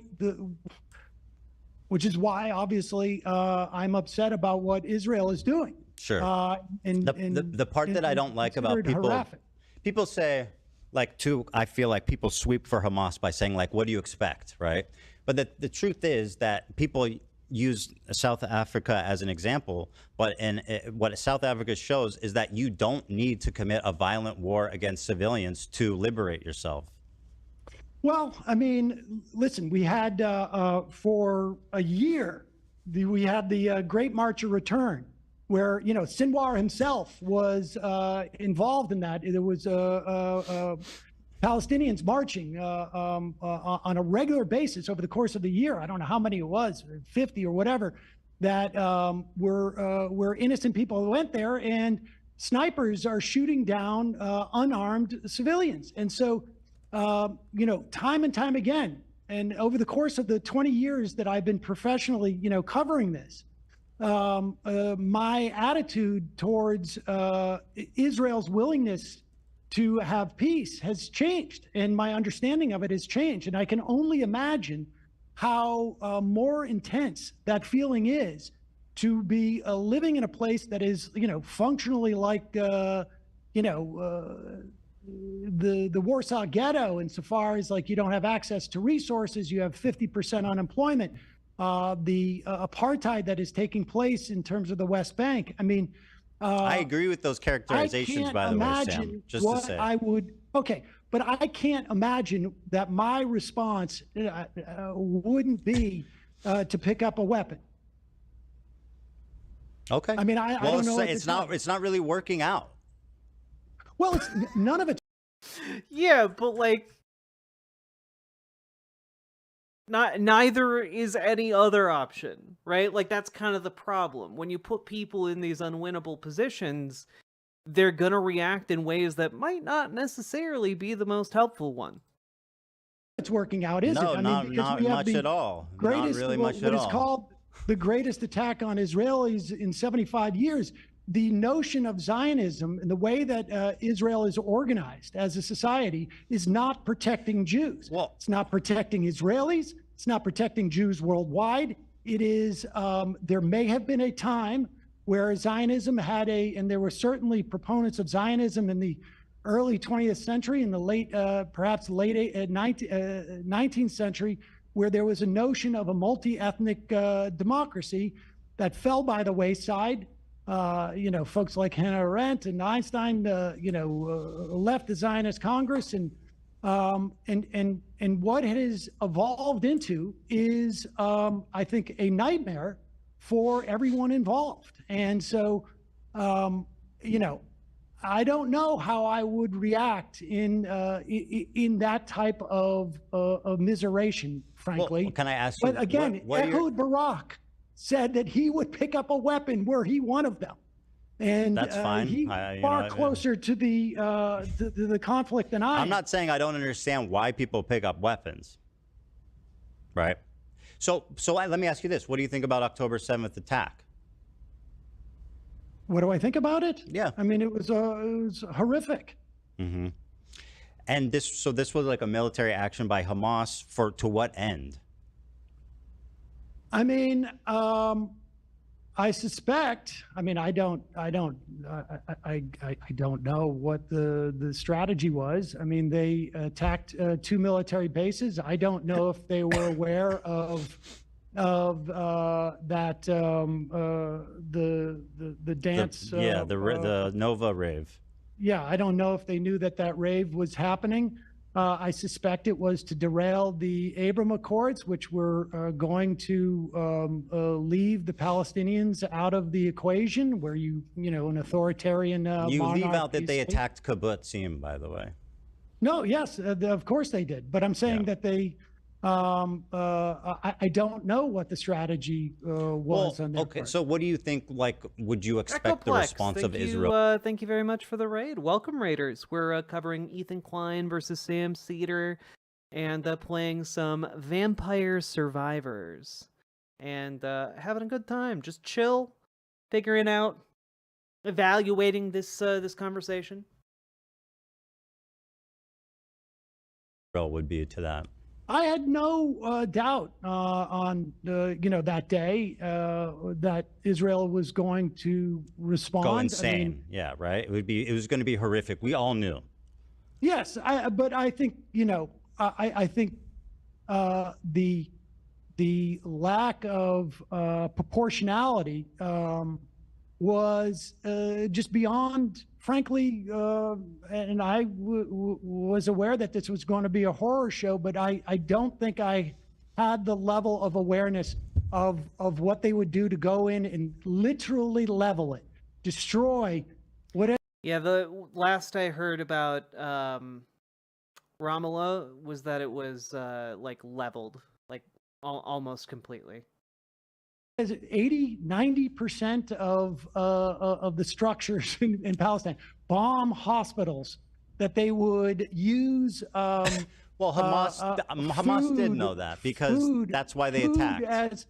Food as a weapon. I'm more interested in the justification for what they're doing. Probably took hostages with the idea that they would be able to negotiate. I understand why they took hostages. I don't understand why they took children and elderly. I believe that they probably. I mean, this is all conjecture on my part, that they would be able to trade them as a way to inhibit Israel's doing what they're doing. And I don't. I mean, probably as a way to inhibit Israel doing what it's doing, but also like to trade for children that are in Israel's prisons. Like, that was probably the intention, you know. I don't know if they could have even imagined that. I'm not going. But I mean, at this point, like, you know, no trade is going to be. Well, they're not going to get that anyway. Obviously. I'm not going to endorse Hamas's, strategy here. Well, I'm just trying to flesh it out here because this is what I'm getting to is Hamas. I think they knew that this was the reaction that would happen. You know? I can't imagine that they assumed that there would be this level of destruction. I mean, that's why they hate Israel. I don't think they underestimate how violent the IDF can be. You know what I mean? That's why. I'm sorry. Does he not hear how insane this sounds? Like, oh yeah, they should have known. They should have known why we would hit them like this. That's crazy. Sorry, not why we, but like why Israel would hit them like this. I certainly underestimated that they would go this far. Use I didn't think they'd go this far, but bomb hospitals and shoot EMTs and have rules. Like at a certain point, you have to sit back and be like, okay, well, Ethan has already acknowledged that like this is a genocide, right? Like Ethan acknowledged that. So you have to wonder, like,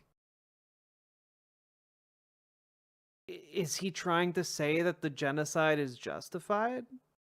Right? Like, if he's acknowledging the genocide, then it just kind of seems like he's saying, well, it's a justifiable genocide, which is insane to me. That sounds fucking nuts. But of engagement like this, I mean, and I think Hamas is certainly up to criticism for their strategy here. If that's an understatement. Well, I mean, if that's well, I mean, they're a terrorist organization that intentionally antagonized like the IDF to come mass slaughter their civilians. I think that they overestimated whether Israel cared about the hostages, without a doubt. I mean, there's I don't know that there would be anybody who would make a case that this was their plan. Have Israel respond in this way. That's absurd. Well, and the same is true of, like, I guess Israelis feel the same way. Like, it was totally unprecedented. You know what happened. So maybe they didn't think that their mission would be as successful as it was. On the other hand, I have no doubt that they did not think that they would that they would have been able to overrun that. I mean, I think we were told that the technology of Israel's fence, et cetera, was perfect and something we should emulate in this country. I mean, Trump was all talking about that. So I have no doubt that Hamas overestimated the IDF. Yeah, I got you. What they would be able to what kind of destruction they would wreak, and they underestimated the violence that Israel would perpetrate on Gaza. I don't know that anyone could have imagined that Israel would have engaged in this level of destruction and immiseration and bombing churches and bombing hospitals and blowing up universities and destroying the infrastructure. I mean, it's almost beyond belief. So one thing that when I was talking to Hassan, and I'm just going to talk about his point. This is about him personally. When I asked him, because this is obviously the $1 million question, right? By the way, just there's not one public bomb shelter in Gaza.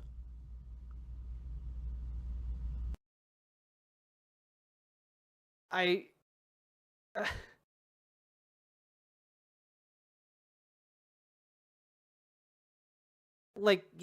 know Hamas is bad.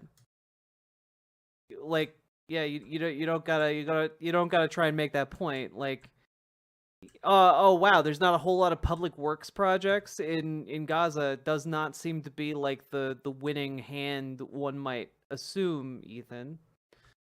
There's not one public bomb shelter in Gaza? Mm-mm. Okay. I just think that's interesting. It's pretty fucked up, don't you think? Do I think it's fucked up? Yeah. I'm not sure. I'm not sure I understand the point. Like, well, I mean, do you think anything would be standing anymore? Well, bomb shelters are underground. I mean, they would definitely be a lot safer. I've seen what happened to tunnels under hospitals. Your statement is, so you say there were tunnels under hospitals? Israel built the ones under the first one that they went into. They built it when they were occupying Gaza. Are you right? That's true of that one. But I mean, they have a vast tunnel network, obviously, as everybody knows. But I don't care. I don't want to get into the weeds on this. The $1 million question is like, what can we do? Now, it's obviously insanely difficult as Americans, to say. I think we can stop aid immediately. I mean, obviously, it's not going to happen under Trump. I'm in favor of that, by the way. Cool. Okay. I mean, good. I mean, I think we should call for all aid to be ceased. And I think we should stop protecting them in the UN. What should have Israel done on October 8th, I guess? Like, what would have been an appropriate response for their government? I mean, without saying not this. What should they have done on October 8th? I mean, I think that there is they're hitting strategic sites to attempt to take out leadership. They should have.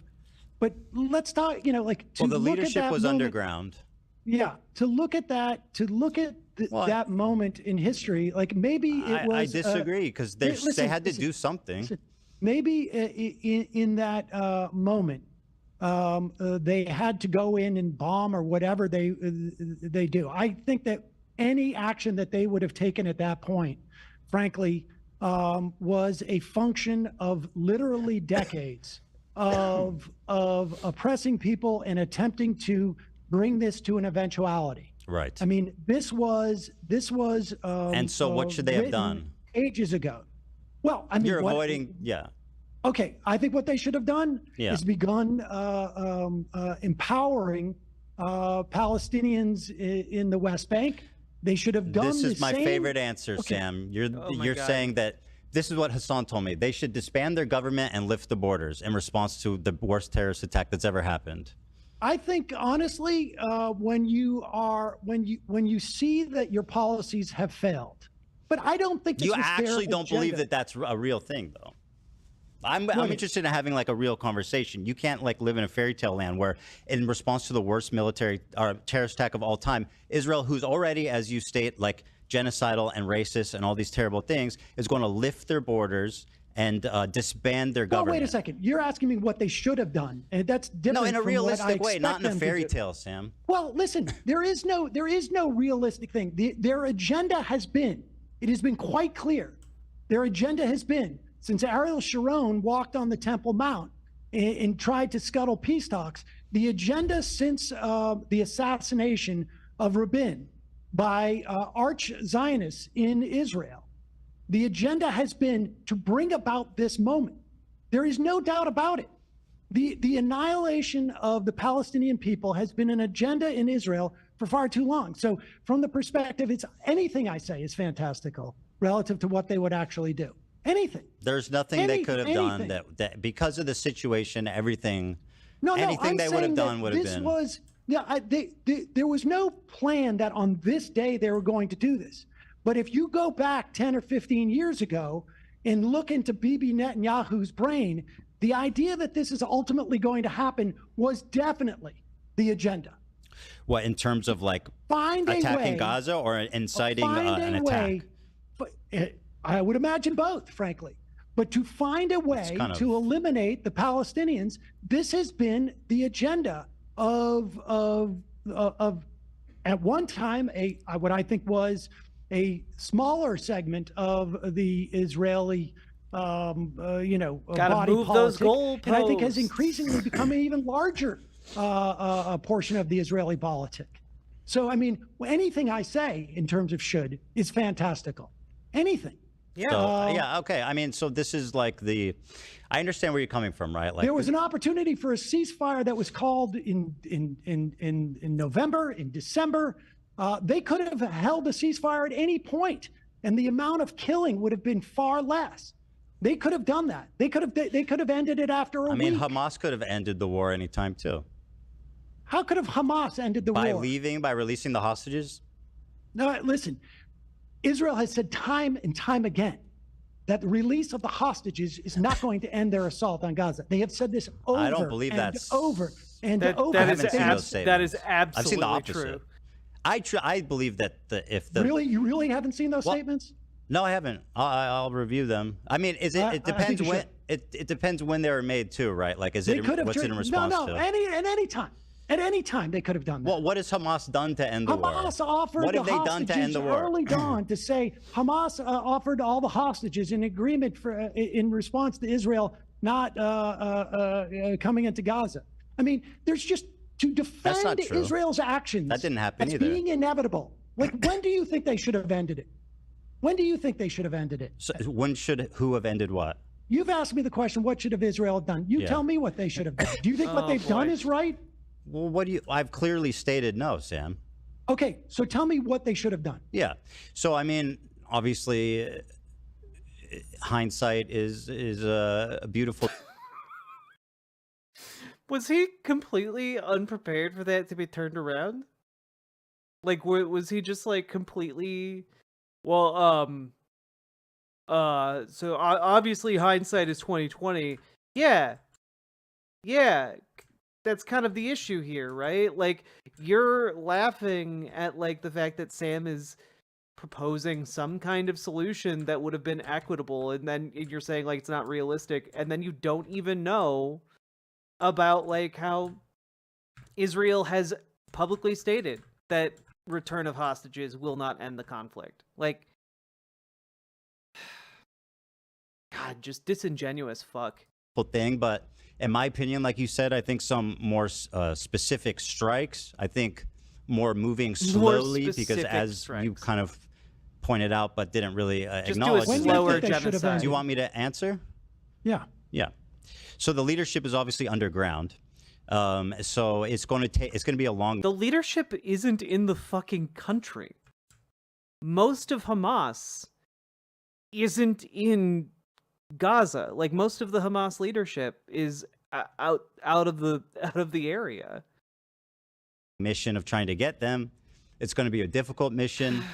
But I think militarily, they probably have some obligation to their citizenry, at the very least, to like take out where but we're ignoring the fact that missiles are being shot into Israel nonstop. And I know you're going to say, Iron Dome stops most of them, which is true. But at the same time, I mean, a country needs to respond to that. They can't just allow missiles to be shot in. Tell me the non-fantastical version of what they should have done. Should it have been 2 weeks, 3 weeks? How many Hamas leaders, how many members of Hamas should they have killed before they leave? Because we know that Blinken said on his way out that virtually every Hamas member of Hamas that they've killed has probably been replaced by someone who's lost a family member or an entire family or whatnot. So you tell me, Ethan, if you're the one with the sensical perspective on this, and mine is fantastical, what should they have done that would have been appropriate in your mind?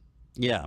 So besides like special operations and stuff, I think it would have been a good idea to, I think there's a space where they could like try to find peace partners in Gaza before just destroying the whole thing. Like, obviously they've sniped all of them or imprisoned them in like torture dungeons. Like, what are you talking about, man? All of the people who called for peaceful protest in Gaza got fucking killed. They approached it completely wrong, right? But there are ways, I think, that could have happened that are realistic, like trying to forge some kind of peace partner, some kind of alliance, some kind of international coalition. All those people were marching. They were marching. They were marching in the Great March of Return, week after week after week. Sam, was there Hamas activity at the Great March? Sinwar was marching. Sinwar was marching with them. Were people attacking the border wall? During the Great March of Return, the first dozens of these things before the snipers, no, they weren't. So there were the people for peace. There was Hamas activity. They were attacking the fence. They were like trying to cross the border. They were but not attacking militants. Militants were trying to cross the border. You're telling me that in the first dozen of these marches, there were people attacking the fence? Correct. Okay. Yeah, but I mean, again, you know, Sam really has cornered the market on the completely unconvinced. Okay, you know, it's a 10 out of 10 play. All right. I think that there's a way for Israel to try. I think they can obviously pursue peace. The way that they're doing it is impossible, right? Like, it's fucked up. It's insane. It's genocidal. It's horrific. They're not pursuing peace. I'm not saying. I'm saying the opposite, I don't Sam. think Israel is. Well, you pursuing asked me peace. what should they have done. I mean, obviously, Yes. they're not pursuing peace. I agree with you. Like, quite the opposite. That's not what they're doing. But I'm saying there could have been a path, although it's not. I think, unfortunately, I think their response was inevitable based on everything that happened.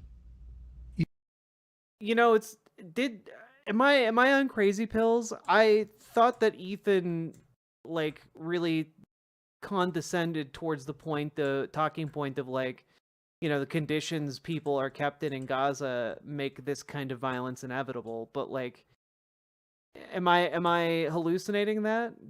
Did he not say that? You think it was inevitable that they would kill these many people and they would use food supplies? The genocide was just inevitable, guys. Is kind of like one of the most insane like points I've ever heard. Like, if you're acknowledging the genocide and then your point in that acknowledgement is to say it's inevitable, like, I reject that. I reject that stance completely and utterly. Like, there's nothing more inhuman to that. Like, I'm sorry, like, that's just like pure inhuman monstrosity to me. As a weapon, that they would have leveled hospitals and universities and 80-90% of the homes. I mean, how I don't know to what extent, but like a huge response was definitely inevitable. I'm not justifying it, Sam. You asked me. Hey, Anders Norup, Cheddar Man Cave. It was supposed to be a pun. Anyway, Eoelebrod. I don't know how to pronounce those words, but thank you for the 50 DKK, Donkey Kong. I don't know why notifications aren't working. I apologize about that. But thank you for supporting the stream. I very much appreciate it. A question. I'm answering it. You're putting this on me like I'm saying. No. I'm just saying inevitability. I wonder what you must think of an Israeli body politic where this level of atrocity is inevitable. Well, you described your and Hamas's understanding of the IDF. I wouldn't say that. I can't say to what extent, but you agree that a huge response was inevitable.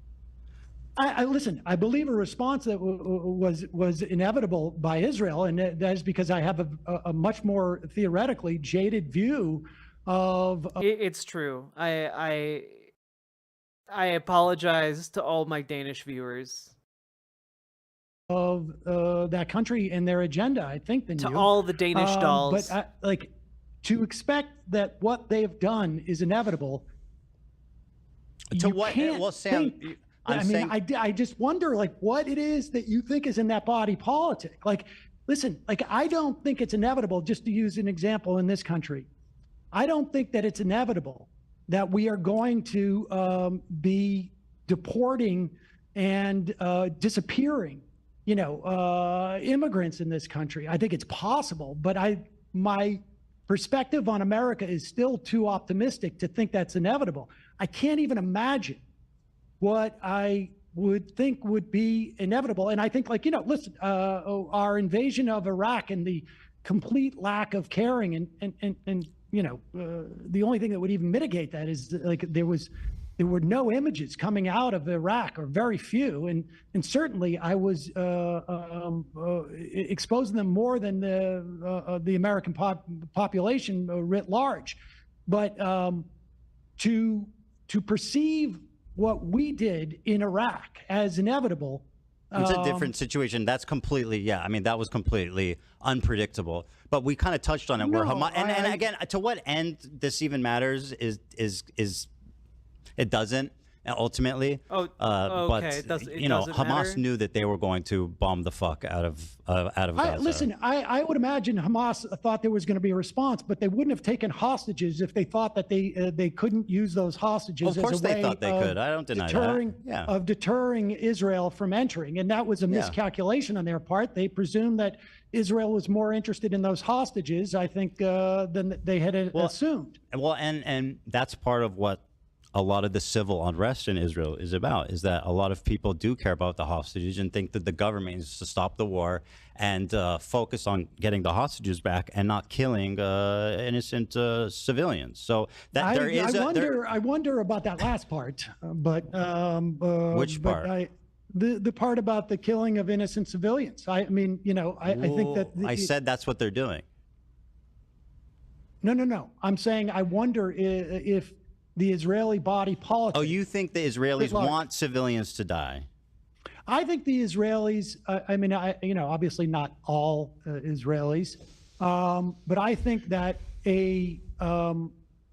enough of I think I fixed it. Of Israelis to maintain this government. I think I fixed the notifications.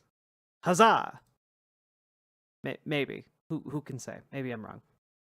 Matatyahu, thank you for the $5 dono. It's the Danish dono ghost. Oh, yeah.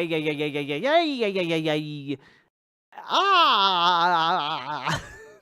I did my best. Believe that Palestinians in Gaza, that their lives have no value, that they are all future enemies, that they that they all represent a threat to Israel, and I think that's I think that's a twisted perspective. Yes. Just so you know, there were massive demonstrations in Israel, tens of thousands of people in a country that's relatively small. So I think characterizing like the majority of the public as wanting to kill civilians is a little sick, personally. But it's. I guess you could say whatever you want. I'm basing this on conversations with Israeli reporters that there does not seem to be in Israel a majority, at the very least, of people who are concerned about the fate of the Palestinians in Gaza. Certainly they want hostages, and again, not all Israelis, but look, I can make analogous assessments of the United States at various times about things that reflect poorly on our national body politic as well. But the proof is in the pudding. Can I tell you something? 300,000 protesters in Tel Aviv, 200,000 in the rest of the country. That's 500,000 people out in the street protesting the government of a country that has like 6 million or 5 million in the. Are you talking about the protest about the judiciary? I'm talking about to release the hostages. Okay, to release the hostages. Yeah. To stop, well, to ceasefire, ceasefire, Sam. That's what that means. They were 500,000. They were calling for a ceasefire, or they were calling for a release of the hostages. Well, what's the point of telling Hamas to release the hostages? Yeah, of course it's a ceasefire, Sam. Well, but Israel has to, and I know I'll look this up. Deal with this. I don't have much 500,000 time. Israel. Wait. Let's look this up and see how many times the Israeli government has said return of the hostages will not end. Sam, I'm responding to you saying the majority of Israelis want civilians to die. 500,000 people came to the street for a ceasefire of a country of 5 million, Sam. That's 10%. Israel just broke the latest ceasefire. Okay? where is the political response from the Israeli people? I mean, the idea that Gazans can be held responsible for an election that happened 18 years ago. Sam, you said the majority of Israelis want civilians to die. I think the majority of Israelis do not have a problem with what's going on in Gaza. That is my I think that unfortunately might be true to the extent that they've gotten. Well, then we agree. They've gotten much more radical. Unfortunately, tragically, everybody's been a lot more radicalized since October 7th. And that's tragic. I agree. I think people in Israel are jaded and they're cynical and they don't care, like you said. And I think it's tragic. Yes. Well, that's what my contention was. I mean, I'm looking at something from May. I wouldn't say most of them want to kill civilians, though. Well, I think that they don't. And I wouldn't say that there isn't a sizable portion of the of Israeli citizenry that want a ceasefire. When 500,000 people, Sam, marched out on the street of a country of 5 million for a ceasefire. This Pew research, 39% say Israel's military response against Hamas in Gaza has been about right. 34% say not gone far enough. Sure. Now, granted, that was in May of this past year, so maybe that's changed. I would hope, but that's all the most recent horrible data. I know that the sentiment 40% last year said that Israelis should govern the Gaza Strip. I know that people. I don't know what's left now. Yeah, I agree. It's tragic what's happened, because I agree with you that they've become jaded and they've become very comfortable with the idea of violence happening there in general, right? And I think it sucks. I think it sucks is an understatement. I think it's tragic, and like I don't know what. Truthfully, the situation is so fucked up that it just feels hopeless sometimes, but. It certainly does. But in the meantime, in this country, and we may not have the opportunity for a while, but we should cease all aid to Israel. We should stop protecting them in the UN. We should stop trying to pressure the ICJ and the ICC, and that's well, incidentally, I agree with all those things too. I think that that's the most we can do as a country to try to stop the war, and it's something that we should be doing. And I think Kamala Harris would have been a lot more likely to. This entire thing seems deranged to me. Like, I don't okay, so you agree with all these points, but then why, I don't understand. This conversation has been way more bizarre than I thought it would be, and I'm not entirely sure how to interpret that, To do something on that front, certain. We won't know. We can't know, and that's the great thing.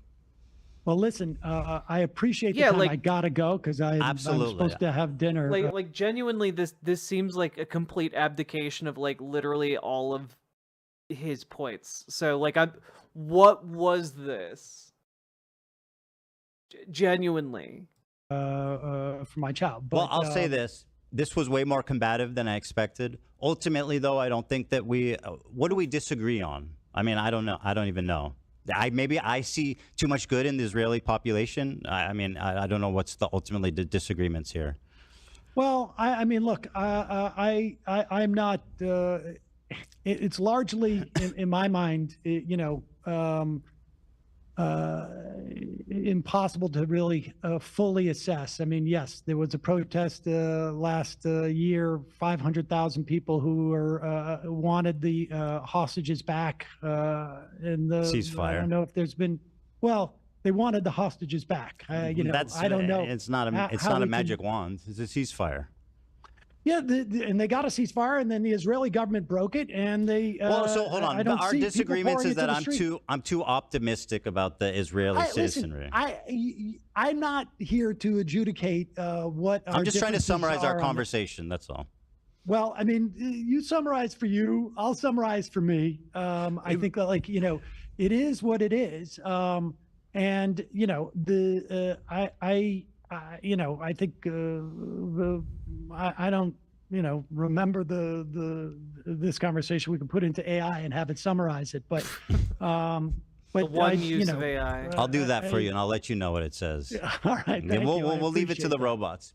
Okay. Sam, I do appreciate you calling in. I do value your input on all this, and I appreciate the conversation. I think it's good to have conversations like this, like open and honest, even if they're combative.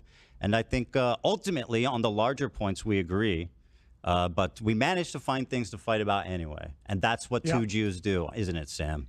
That happens. That's my understanding. Appreciate it.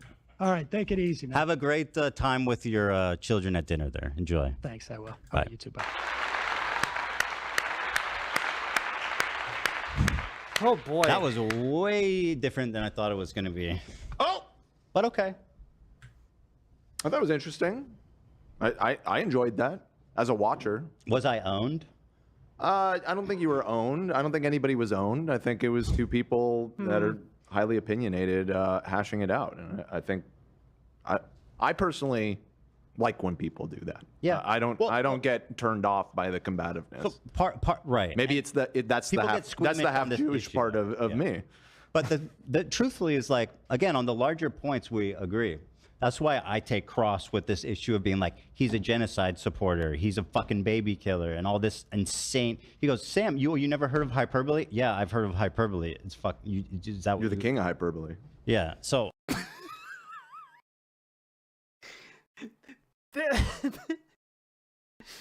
Yeah, because you were taking issue with something hyperbolic that somebody else said. And Sam pointed out that you frequently engage in hyperbole yourself for comedic effect. Come on, dude. I mean, like, is my downfall that I have too much faith or I have too much optimism in the Israeli citizenry? Maybe. I guess that's where we differ. That seemed to be where we are differing the most. I don't know. I think you're right to identify that as and I mean, Sam is older, and he's in his 50s or something, and so maybe he's just more jaded. He looks great. Yeah, he definitely is more jaded. There's no question so about that, handsome. and rightfully so, right? Rightfully so. But yeah, I enjoyed watching that. I will say, as a Jewish person, the contentious point in the argument of the clip of Hassan, it kind of shocked me, to be honest. I was a little, to be honest, and as much as I love Sam, he was being very obtuse, in my opinion, when trying to talk about that clip to avoid criticizing Hassan. Which I don't think Sam gives a shit about criticizing Hassan or not. I've been in this creator space for a while, and I know the difference between creators who are tiptoe around wanting to offend someone else and,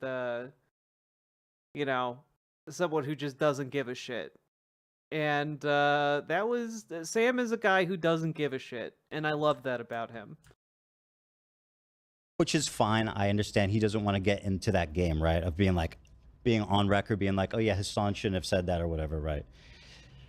Well, yeah, because the main issue here is an ongoing genocide. That's the main issue. And, to divert from that is really kind of monstrous, right? I don't think it's difficult to figure out. I don't think he's being obtuse. I think he wants to focus on the actual issue. But ultimately, obviously, I greatly disagree with him. And I think it's kind of...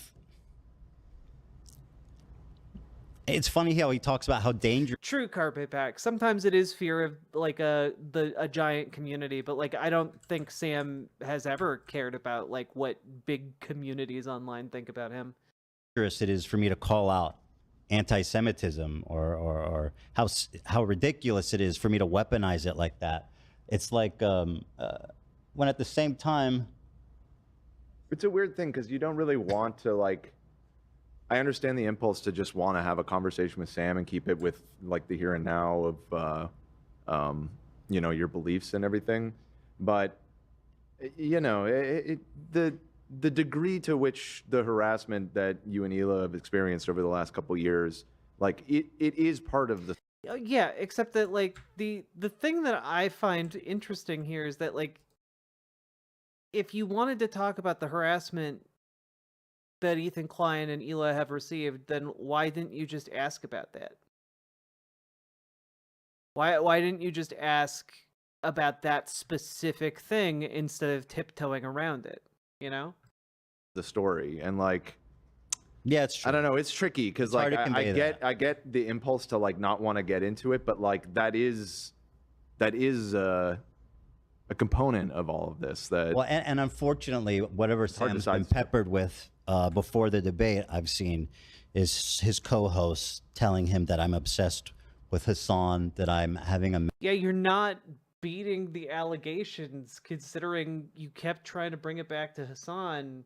You played a clip twice during that debate, and literally right after this, there's a segment on this very stream titled Trisha Talks About Meeting Hassan. And you recap this debate for like 2 hours? Like, that's crazy, dog. We're not going to go that far. Mental health break, that I'm a genocidal maniac, all this kinds of stuff. Mm-hmm. So that's kind of without having any of the backstory. That's the flavor he's. I mean, I don't think Emma and Matt Leck are talking about how like you're a genocidal maniac. I just people have rightly deduced that you're kind of hung up on this Hassan thing, and it's weird. Frankly, as someone with very little investment in this, like, it's fucking weird, bro. Coming in with, but ultimately, I find. I don't want to speak ill of Sam, right? I appreciate him coming and having an honest conversation with me. I was also disappointed by his response to that specific line of questioning, Zach. I share that with you. And I think the way that he was hand-waving away anti-Semitism as like, it doesn't matter that people are discriminating against Jewish people in America because of what's happening in Gaza. And it's like, well, first of all, two different issues, kind of. Whatever's happening in Gaza is one thing. Well, wait, but like there are. Oh my god. Again, the conflation is bizarre to me. Okay. And whatever rise into anti-Semitism we're seeing in America is a whole different fucking thing with its own set of problems. And believe it or not, they're both bad to the same extent. Obviously not, right? Obviously, one has an. Yeah, it's so interesting that you bring all this shit up after Sam leaves. You know, come on, dude. An immediate horrible effect in Gaza right now, and the threat of anti-Semitism is an amorphous, nebulous thing that's like hard to measure and hard to say. And Jews, our whole life in America, people call it the golden age of Judaism, is this time, the past 50, 60, 70 years in America for Jewish people. Mm-hmm. We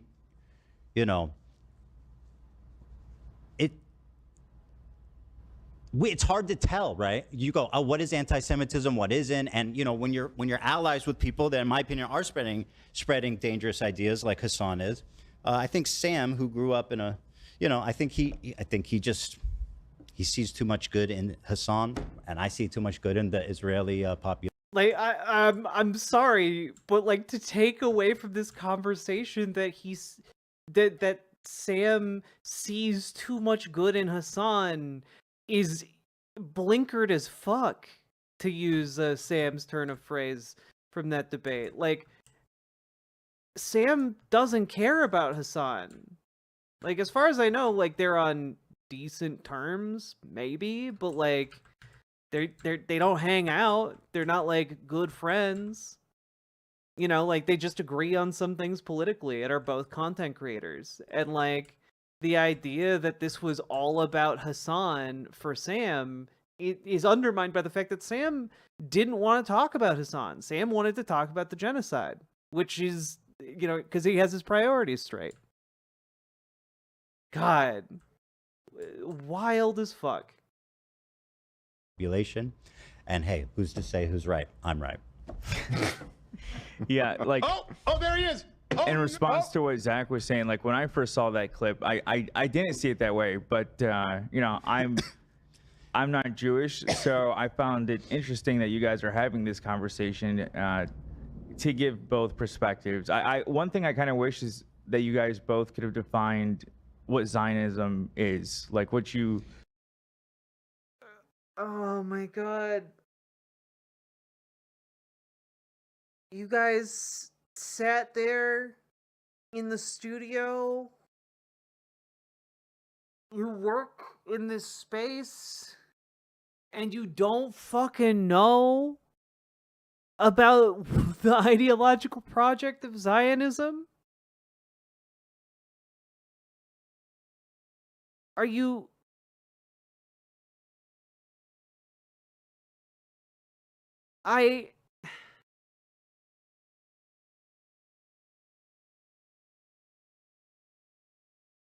Yeah, because I feel like that's a big point in all of this. I agree, It is and a it's big such point in stupid all word. this. Because it has such a broad meaning, and like when It doesn't have a broad meaning.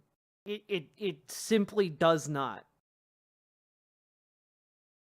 Zionism is like the ideological project of building an ethno-state and maintaining an ethno-state. It is the ideological project of ethnic cleansing that has been going on for like almost a century now in the Middle East. And like it's not it's a commitment to that idea. And I just you how have you talked about this topic ad nauseum and you still don't know what that means? When Hassan says Zionist tendencies, that's why I think it's important to ask Sam, who I think is avoiding the question, frankly, because he knows that it looks bad. He doesn't want to answer it. So he responds by saying like, oh, you think this matters? Let's not talk about the specifics of what Zionist tendency is, because clearly Hassan's not anti-Semitic. Obviously, he doesn't have the context. And by the way, again, it's all about Hassan. This is nuts. This is fucking crazy. How is this what you walked away from that conversation with? I'm still willing to give Hassan the benefit of the doubt that he's not anti-Semitic, right? But once again, as I've stated, yeah, I'm willing to. But at what I've said previously is that he's very comfortable fostering a community that is blatantly hateful and anti-Semitic. He's comfortable, you know. Again, a lot of really big accusations because, again, being against like the Zionist project of building an ethno-state is not being against Jewish people. These are two completely different things. Expressing these ideas irresponsibly the way he communicates, which is what that clip displays, I think. So while I don't think he's anti-Semitic, I think he's responsible for perpetuating a lot of it. And I think Sam's refusal to answer questions like what does Zionist tendency means was, you know, a way of him avoiding answering a difficult question that would impugn Hassan. Because, frankly, there's really nothing positive to say about what he did. And so Sam took I guess, if you want to talk about debate, and Sam's a great debater, right? Everybody knows that. He's a great conversationalist. He doesn't really get the best of. Nobody really gets the best of him in conversation. I mean, the only way he could really take that on was to be like, it doesn't matter, you know, in the totality of things. So that's the road he took, and I was disappointed by that as well. But at the end of the day, I knew it was unlikely that he was going to say a bad thing about Hassan. I was specifically trying not to even go there.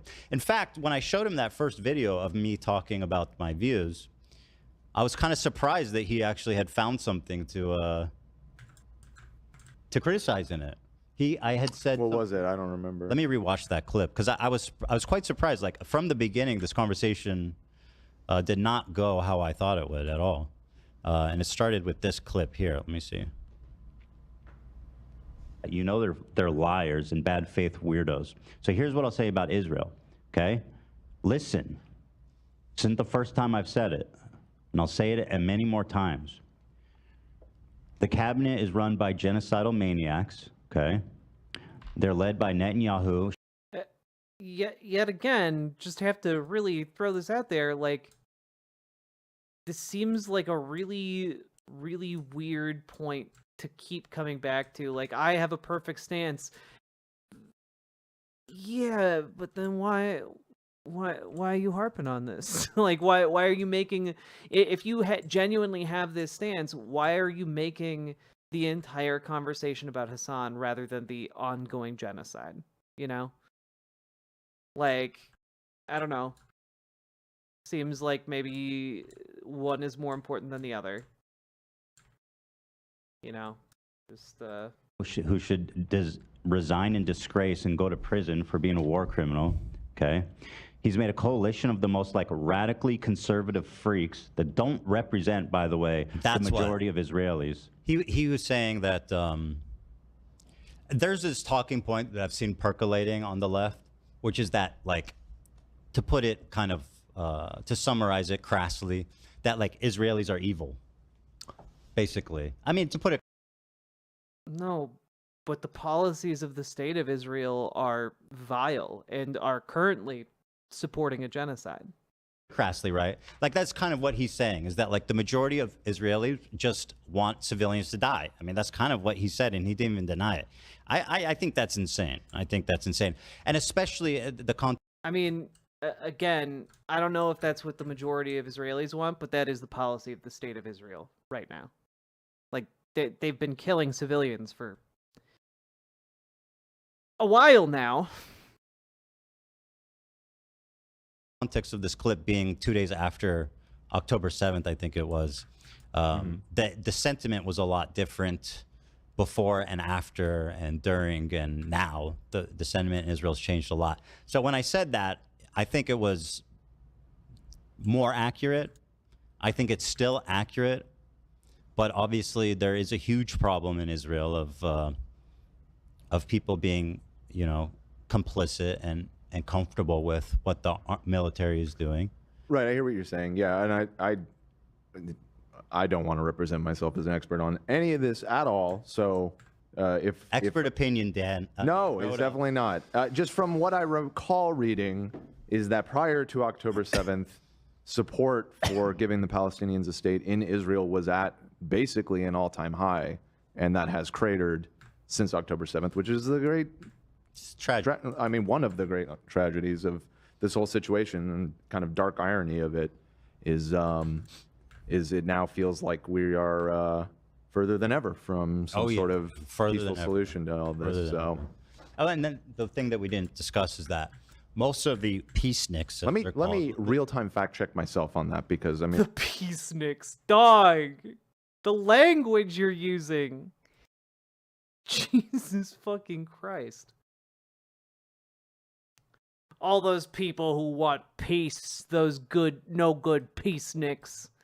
You fucking kidding me? God.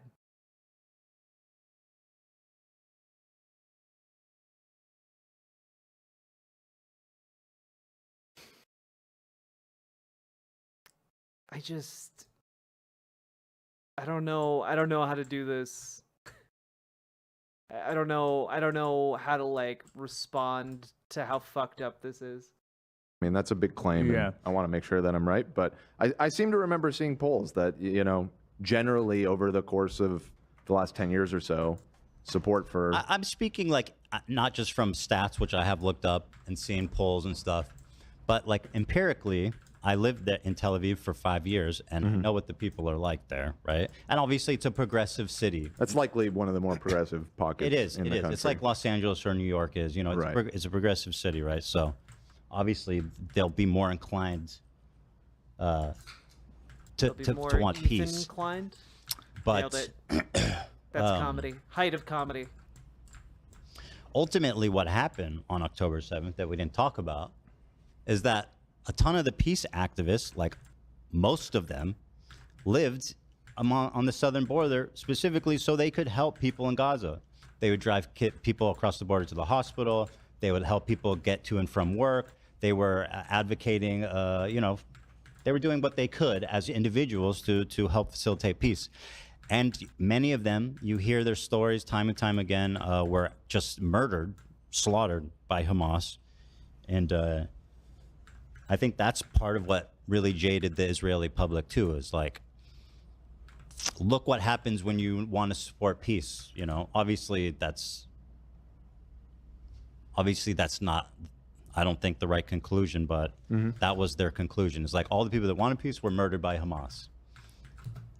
See, like I have, it's crazy that you're like, well, most people don't want to do the genocide, but then you do this type of rhetoric, which again really indicates that like you think it's kind of okay, right? Like ultimately, like, oh well, a bunch of people died, and that means most people no longer wanted to be peaceful, and like that's. You see the problem there, right? With the line you're going with. Friends or family even that will say that they don't believe there's an innocent Israeli. And I think, obviously, stuff like that is super dangerous. And I agree. I'll never agree. I've never heard that at all. And honestly, I don't believe that is the case. Because there are Chads in Israel who go to jail rather than participate in the IDF. Okay, I know there are good people in Israel. And my criticism of the policies of the state of Israel are not criticisms of individual people within Israel. Good night, Salmon Moose. Agree with that. But in terms of like, the Pew research is often what's referenced. And again, Sam brought that up, that there was only 19% of people in May in Israel from the poll who thought that it went too far. And God, I gotta see that poll. A poll from May. God. That's nuts. Only 19% think they've gone too far in Gaza. That's crazy. Like 90% of the buildings are gone. Yeah, that was from May? Yeah, it was from May 2024. This is often referenced. It's a little old, but I don't know if that's changed. Let's see. Well, it's May tomorrow, so it's basically a year old, right? Yeah. I think, like, I totally agree that the public is way too comfortable and complicit in all this. I think the question of do they want to end the war, I think this is I mean, yeah, it's disturbing, you know what I mean? Yeah, that is more than a little disturbing. Kind of undermines a lot of your points, huh, bud? Israelis are divided over the country's military response. Percent who say Israel's military response against Hamas in Gaza has gone too far, been about right, not gone far enough, which is crazy, right? That's crazy. These are the radicals for sure. I think people who are like, yeah, it's been about right. It's more like, again, I'm maybe, people will say I'm being too optimistic. I see that as like, we've done enough. And like we've done everything we can do. Yeah, but at that point in May, like they've already done so much. Well, I'm saying the people are saying, yeah, right. Like ideally, looking at it objectively, you would say it's gone too far. But to be charitable, I think a lot of people who are saying it's been about right are trying to say that the war should end. We've done the right amount of it, and let's just end the war. I mean, not gone far enough. 34% is fucking bananas, obviously. Like percentage who will say Israel will blank in achieving its goals in the war. Definitely fail, probably succeed, definitely succeed, 40%. So I mean, people in Israel have faith that they'll succeed. I don't even know. That same one from back in May. This is from March 3rd to April 4th, 2024. 2024. Okay, got it. Yeah. I don't know where the war was or what it was happening back then. I think that might have been during the time of like the hot war. Mm-hmm. Yeah, I'm not Which sure. I think tensions were even more peaked at that time. I don't know. Yeah, I mean, it's disturbing. I don't deny that. But I also despise the way that, you know, Sam talks about the, you know, things and stuff.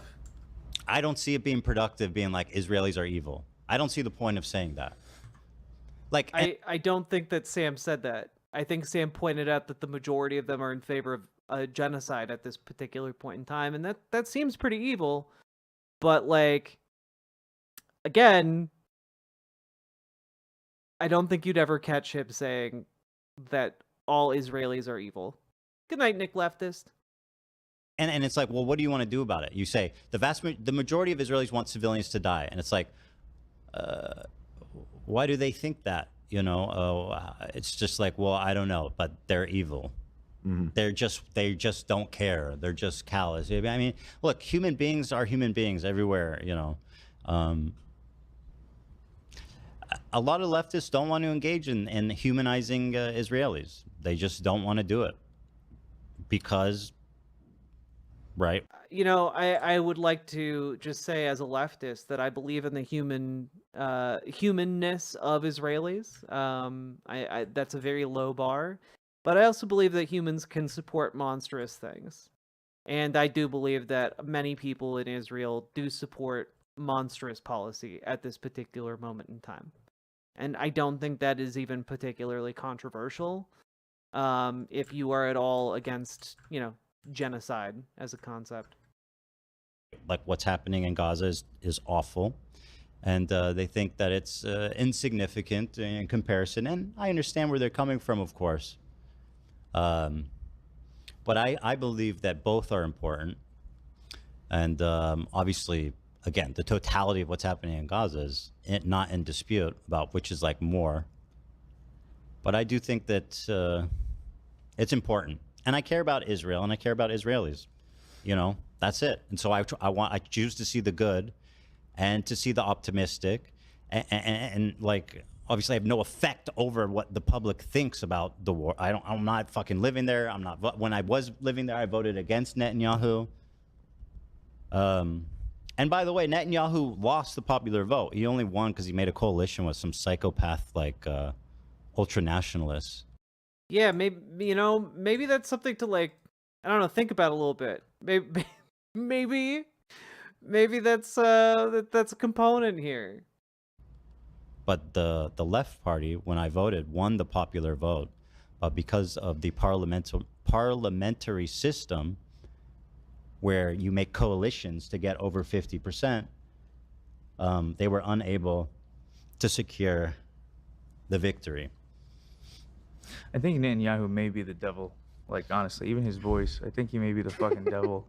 And he's just passing out beepers to everyone. He gave the gold beeper to Trump. Dude, that's so fucked He gave up. one to a senator. And I think that's so or a congressman. I forget who it was. He's like, yo, that it was John Fetterman. Yeah, he's like, yo, that was dope when you guys did that. I have a family friend whose son had a beeper go through his stomach. Like, and it's just fucking I just crazy. don't- The president's like taking a picture with the fucking I don't beeper. think just like or lionizing people dying is just fucking bad and terrible in general. Him handing out those beepers was like nauseating. Like, what are you doing, dude? It's crazy. I mean, that's he's trying to make a point. Yeah, he is. You're right. Yeah, I wonder what point he's trying to make. He is. But ultimately, I think that's ultimately where we break down, is that I'm more optimistic about the Jewish or the Israeli public, and I Yeah, you know, notice there, he's more optimistic about the Jewish public. Like, again, this is not a thing about all Jewish people. God. I just think it's insane that people want to call me, treat me like I'm the bad guy in this whole equation. Like I'm the one that's supporting, you know, this happening. It's just, there's no. I mean, like the completely unfocused nature of this entire conversation with Sam, like really demonstrated that like you just don't have a grasp on this. Like the focus being on Hassan this entire time, and then like again, just for no reason whatsoever, being like, yeah, and I think things will get better soon, but like the genocide's happening now, you know, like, No, I've never said anything that showcases that. I've been consistent with my beliefs over the years. Hassan is pathetically typing in our chat again. I can talk now or Friday. I don't care. Up to you. Please don't try to bring a band. Bro, don't worry. I'm not doing that. You're afraid I'm going to bring on Destiny? That's stupid. I'm not going to do that. Stop. I promise you, Hassan, I will not bring on Destiny. In fact, the people here will not allow me to bring on Destiny. Fuck no. I'm interested, Hassan, in being honest. You know, I'm going to take back what I said about you pathetically in the chat, okay? I'm going to be gracious here. He was bravely typing in our chat. You're bravely typing in our chat Covering the fucking news. that I'm not interested in trickery. As you can see at my conversation with Sam, I want to have an honest conversation. I don't with think you, that and that's what I plan to conversation do was on honest Friday. at all. I think that conversation was pretty dishonest, So, using a genocide as You know, like that's beef. where I'm at. Yeah, don't worry, I'm not doing that. By the way, and this is why I prefaced what I was saying was I'm not an expert. Finding polling, I was wrong saying that support for a two-state solution was at a high. It looks like it kind of plateaued around 55% throughout the 2010s. But it was at a high in 2010 of 71% of Israelis supported two-state solution. It looks like that number is now in like the 20s. 2010, that's interesting. That's about 15 years when ago. I was living there. Is it? Yeah. I don't know. You don't remember when you moved there? Not really. That was 15 years ago, so I would have been. Yeah, I would have been living there then, around then. Okay. So that's kind of where the vibes were at when I was there, you know. Well, it's unfortunate that it's dropped from And that high. so maybe I'm wrong because I haven't lived there, obviously, since then. It's a vibe right now. But it's a vibe. I definitely acknowledge what's happening amongst the Israeli public isn't good, and that, you know what I mean. That's what it is. Malachi, I am not good at this game. You can say Destiny, Hassan. It's okay. I did You won't light unlock on fire. I did unlock a new thing that evolves my character, this particular character, and I'm trying it out on this level. And I do like this evolution. This is fun. I like playing the game this way. I feel like a living god. Good night, Gamer G. I just tuned into his stream. He was saying because if Destiny or someone was on, he could get banned on Twitch. Don't worry, bro. I'm not. It's not happening. I will promise hit the you. button. If he brings I Destiny. promise. There's no trickery. It's just going to be a one-on-one call. Look, there's no trickery. I showed up here with Sam. I expressed myself honestly, as you saw. We got combative at times. And listen, everybody said Sam was going to own me, so I think you all need to applaud my bravery for getting combative with Sam Seder. I will never applaud your bravery. I don't think it Why went won't you well applaud me for for you, that? but okay. You don't. I don't do that. You don't do applause. You're applauding at the beginning of the show. I was applauding for my coworkers, not for you. Oh, thank you. Okay, all right. Now you're hedging. Please clap. Dan's like, I never liked that guy anyway. Please clap. Leftovers reunion. Kind Oh, of. should we title Friday? You should that? say That leftovers. actually is kind of funny. I saw people saying we should run the intro. But We should. I don't think it's. I'll think about it. I hadn't thought about that. I don't know if till that's now, the but right that is tone kinda or funny. what, but That's a great theme song. I wonder who wrote that. Yeah, shout out it to is a the shame. artist. Yeah, it is. It was a great one. But I promise you, Hassan, I'm not tricking you. I'm not trying to get you in trouble. I'm not trying to get you banned on Twitch. There's no fucking stupid. You know what I mean? It's just about talking to each other. A long overdue conversation that we will have with each other. As you bravely type in our chat. I look forward to chatting with you on Friday. Right. With peace and love, of course. So what else is It's new? a shame. I feel like we ended up arguing about kind of immaterial stuff. Yes, you Maybe did. not, though. Maybe that is the core of what No, the big disagreement was. It's is over. immaterial. Again, it's an awkward thing because it's like you're planning on having this conversation with Hassan. Your issues with Hassan, you should direct to Hassan, not to Sam. Well, the problem is, which I didn't show Sam, and because Sam didn't care, and rightfully so. Why should he? But like, you know, this whole talk to Sam Seder thing is very much related to Hassan. Here we just just in made the sense that he had been pushing it for it. So well, here's just like a little clip of him I talking. urge him to talk to at least like Sam Seder or something.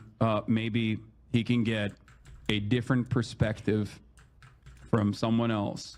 Talk to Sam Seder. I urge Ethan to talk to Sam Seder about this. The reason why I wanted Sam to talk to Ethan as well, this is Jewish people's business to a certain degree. You know, I have not talked to Sam at all. It's Jewish people's business, Jack. Oh my God. I don't think Sam felt very comfortable with the idea of him being the chosen Jew either, but he didn't really come out and say that. Yeah, I don't think he is the he chosen wanted that mantle. There's a reason his last name's Seder, because we never pass over Sam Seder.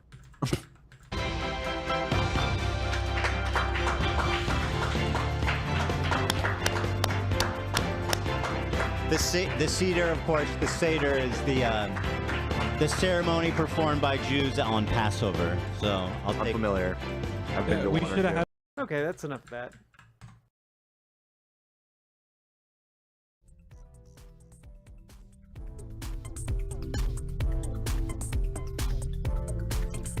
Just gonna vibe with these tunes. That's right, this game has a great soundtrack too. Just in case you guys didn't know that.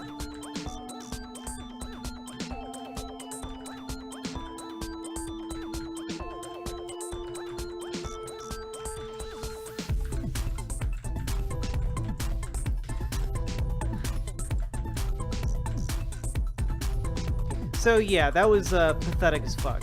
And I'm glad we went through it, but I'm also glad we went through it in like a in a chill manner, we'll say.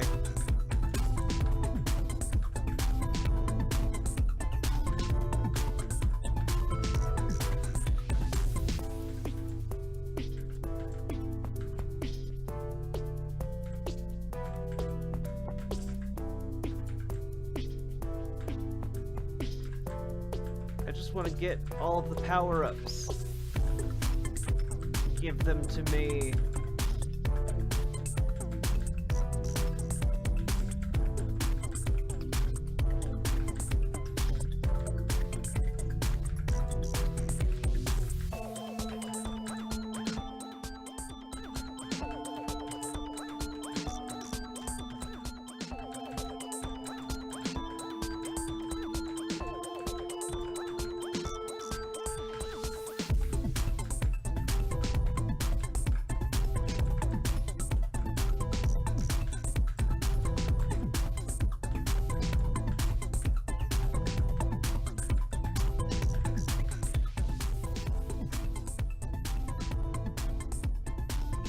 My respect for Ethan wasn't high, and every time I listen, it gets lower and lower.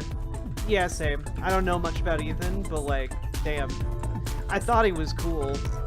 Like, I don't know, when he did the Sam Seder, Steven Crowder team up, but like, damn, that's evaporated now.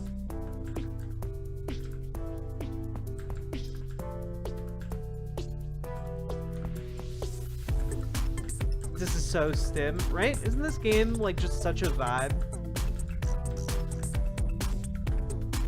Also, I gotta say, I've got a good combo of like power-ups going.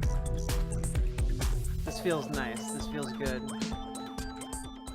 I wonder if this game, I don't remember who composed the music, but I wonder if this is the same composer that did FTL. I'm getting FTL vibes off this song. Can someone check that for me?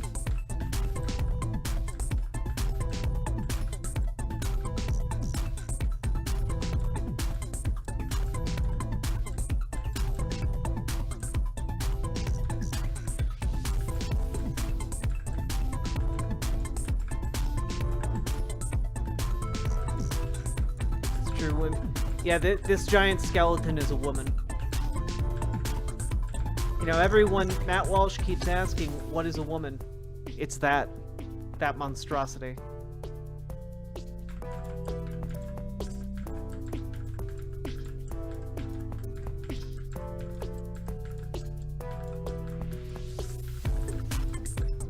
I want the 20% extra max HP.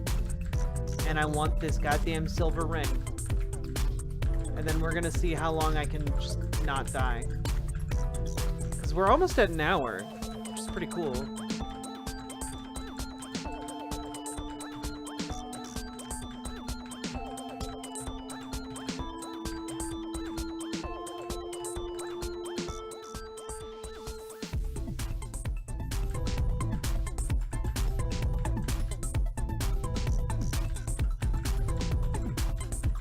The expectations for women's bodies are out of control. Yeah, pretty soon all women are going to be expected to be eldritch monstrosities. Beyond mortal ken.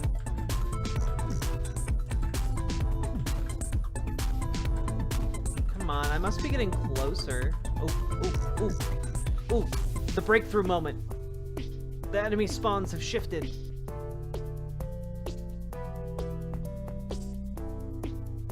Let's go! Let's go! Let me through!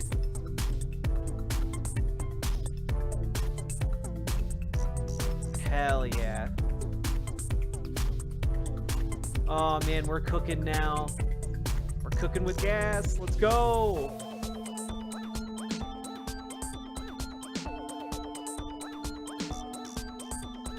Yeah! Give it to me. Excellent. And now all we have to do is go up, which is the easiest direction for this character build to move, because I got giant pianos and shit falling from the sky. Let's go! We're cooking! And we hit the 1 hour mark. Let's go!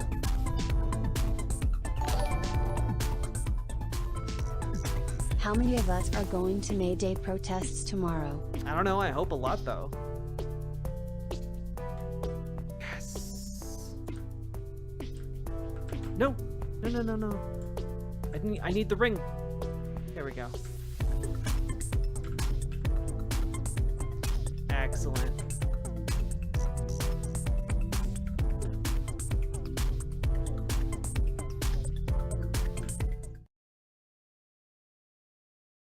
When will our education in happy science continue? I don't know. Maybe this coming week. Maybe we'll do it. Maybe we'll do a weekend stream because I missed like basically 2 days of stream.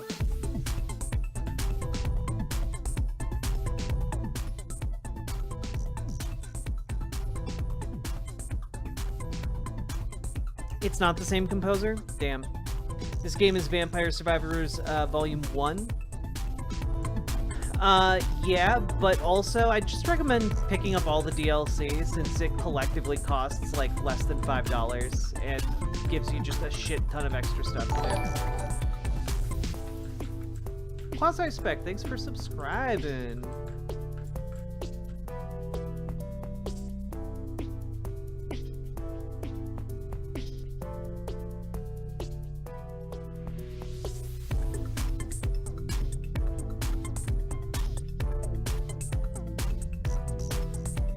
I'm gonna kill this ring-headed guy.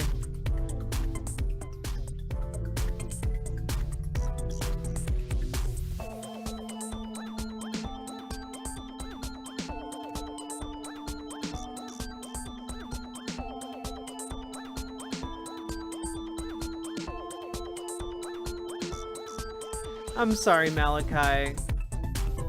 I got so busy after being sick. I went and saw my partner, and we spent 2 nights together. We're just had to be really gay. We had to let it all out, you know.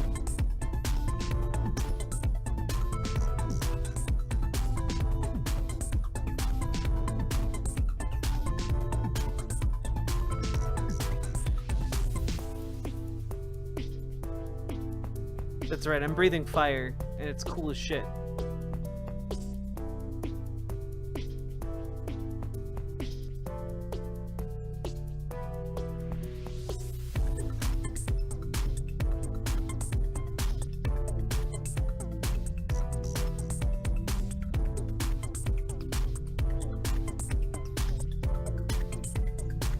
I was sick. I didn't see my partner for like a week, guys. It was dire circumstances.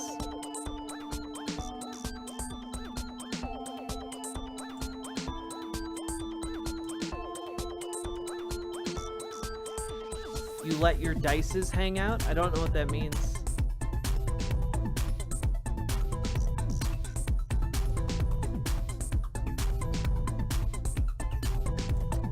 Oh yeah, this might be volume 1. Yeah.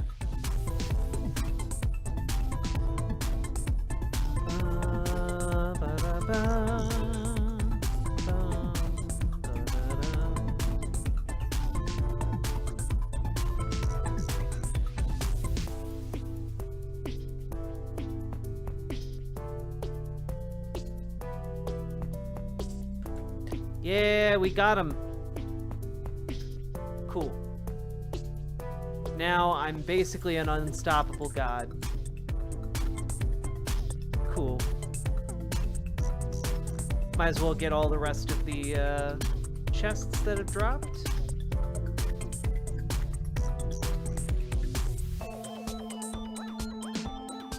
Imagine having a life. It's really hard to do while also streaming, I gotta tell you.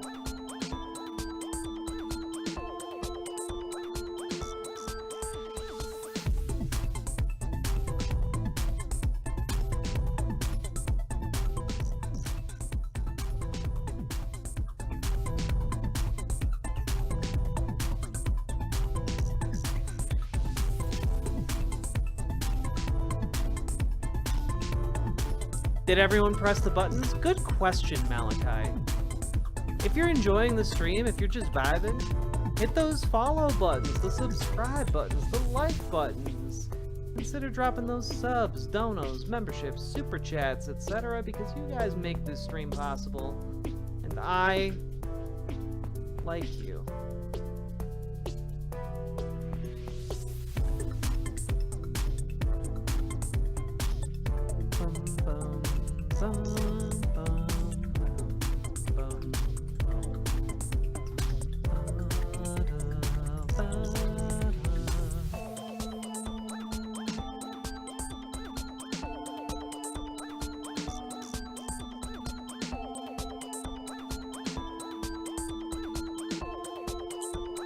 I can also get one more item that will allow me to regenerate HP. I will never die!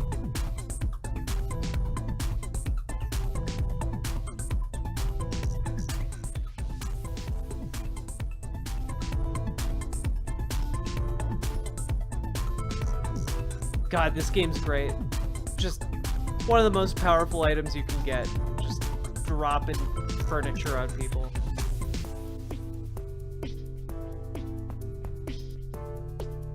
It's a bullet heaven, it's all chill. It's true. This game has no depth. I mean, the meta game has depth as shit.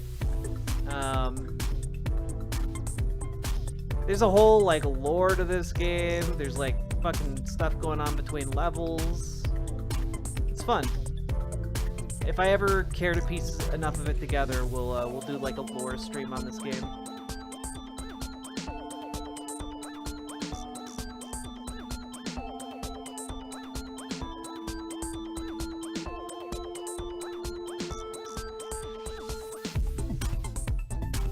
I want that golden egg, though.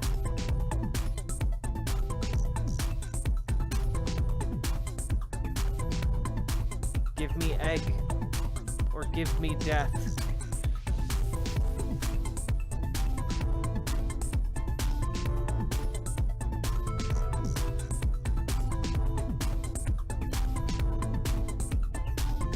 Come on, where's that egg? Got the egg.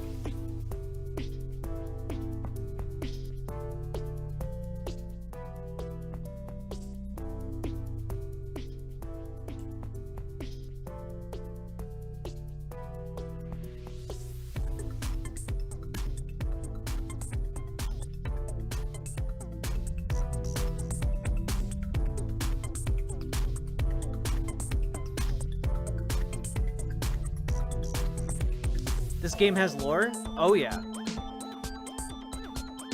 Like, there are tons of different playable characters that each have, like, their advantages and disadvantages, and each character has lore. They have different families, like, that take, like, it all takes place over periods of time. It's great stuff. Farting flowers time? Yeah. It's extremely repetitive is the problem? I don't know. You can change it up with different characters. This particular run is getting repetitive because I've not died yet, which is unusual considering most levels last like 15 minutes. Oh no, am I gonna die? Am I gonna die right here? No! No, no, no. Wait, nope. Revive. Haha. Alright. Also, I took a perk between levels where every time I die, I actually get stronger. So, it's gonna be a lot harder to kill me again.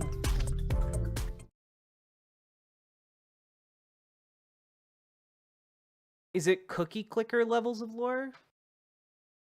I don't know about that. Maybe candy box levels of lore? I should do a candy box stream sometime. That'd be fun. It'd be really nostalgic for me. Also, I think not enough of you young people know about candy box. So maybe it'd be like novel for you guys. This is the game with the Italian trans witch? Yeah.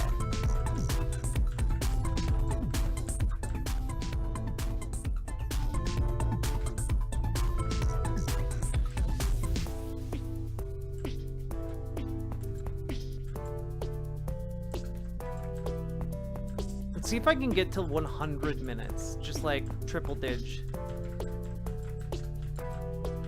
Yeah, Candy Box and Candy Box 2. That's some good shit right there. If you want a clicker game, that's what you play. Under no circumstances should you be paying for, like, an idle game. Unless I take a sponsorship from one, in which case, that one is okay.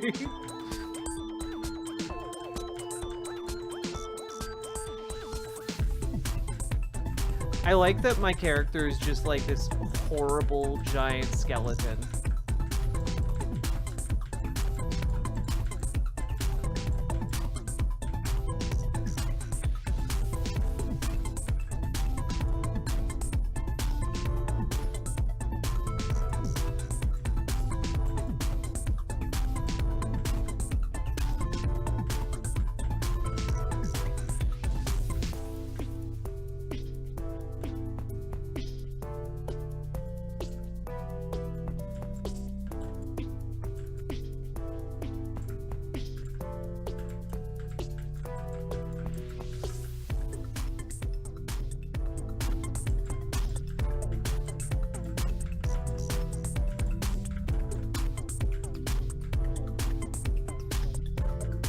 Flowers are getting disturbingly large, though.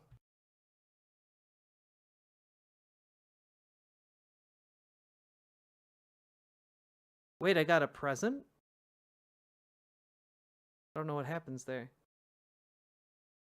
Are you going to join Radham for the Aussie election vote counting? Maybe. I haven't really been asked, so I'm not sure about that one. So I can now pick just like a random weapon to add. I guess I'll add the lancet. That's really exciting. Now I can upgrade another weapon and be even more unkillable.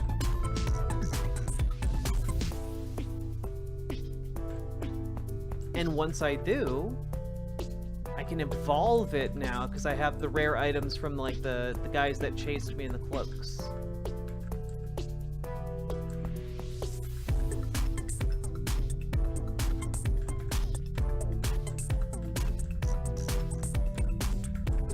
Imagine being a skeleton and having irritable bowel syndrome. Do I have to?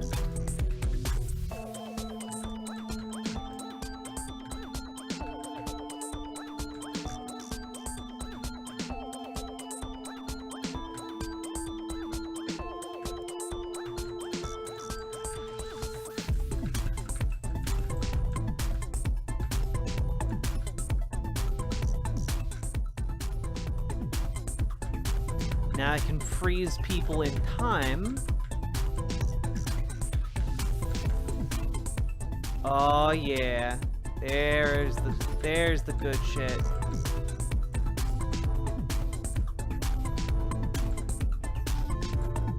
Just need to break out of this and get some chests. And we'll be good to go.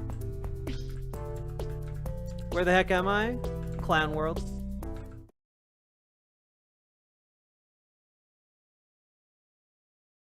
Jack going for the 90-minute mark? I'm going for the 100-minute mark. Hello. We were talking about politics, and now we're just talking about video games and pop culture and cool shit. You know, hot girl shit.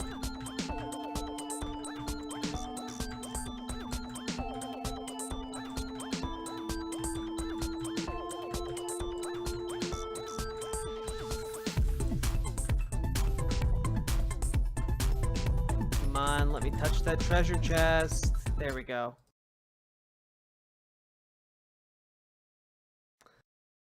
Does my girl also play?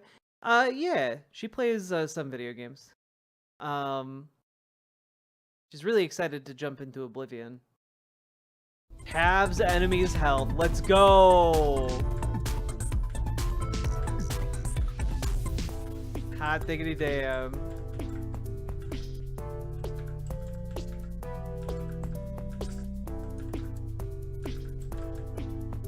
Let's go!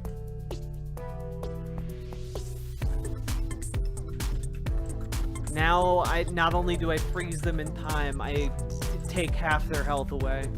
Let's go.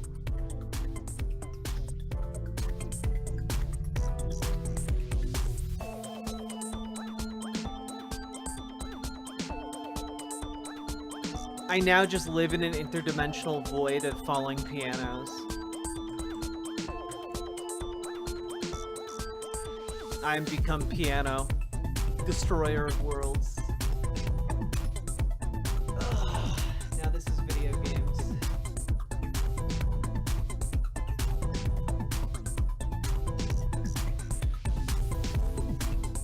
You know, they tried to give Duke Nukem a Doom 2016 style game. Just didn't look, it wasn't great.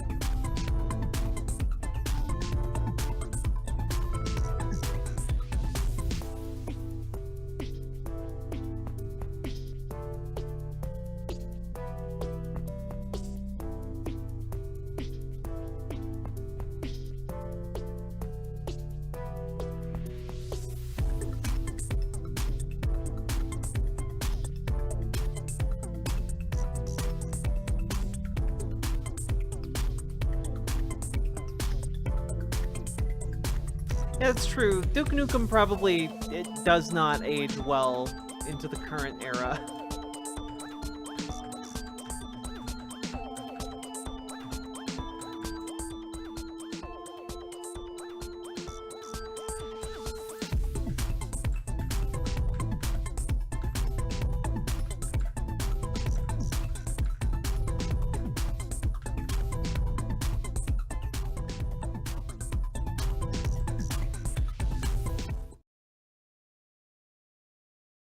Ooh, I got another present. Oh, it gives me upgraded shit. Oh, that's really cool.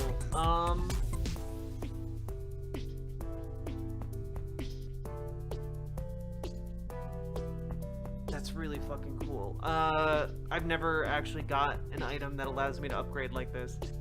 I don't know. I don't think I've ever gotten Mazo Familiar. I don't even know how to make this. Maybe that's what I need to do. I just need to, like, pick up these treasure chests until... Oh my god, they're gigantic bats. Let's go.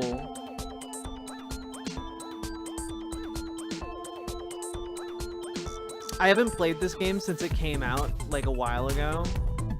And they've added so much new shit. It's so cool.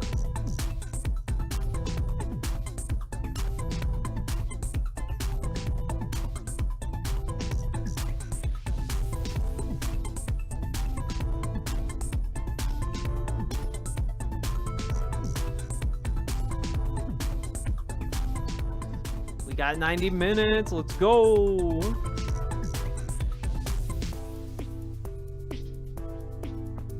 Come on, give me that treasure chest. Can't be that far away.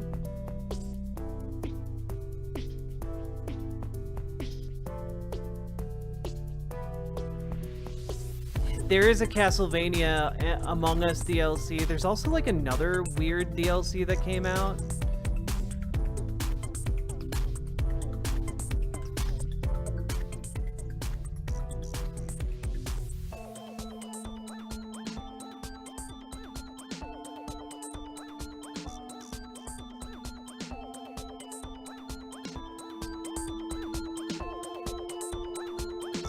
Let's go.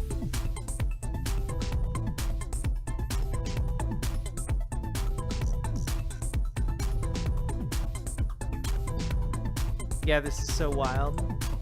I've got a good run going.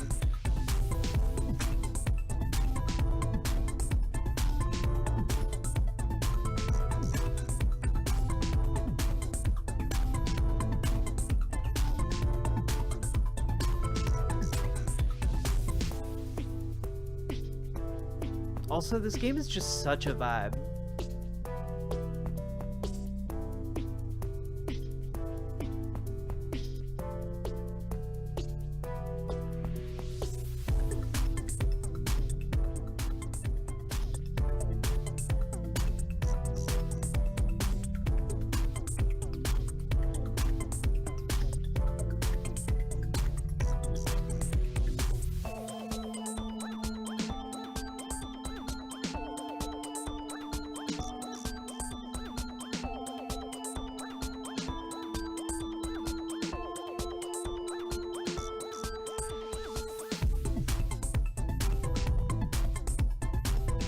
There we go.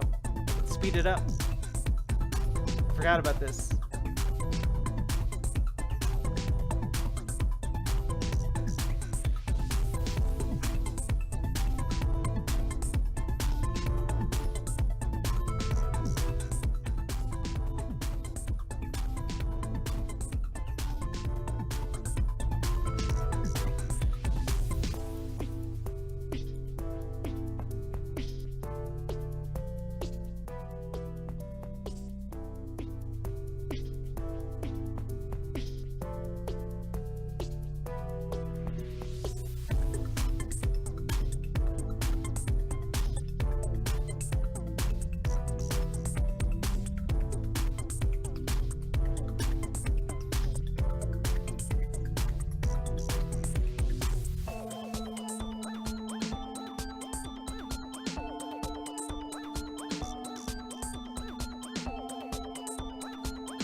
Let's go. Give me another item.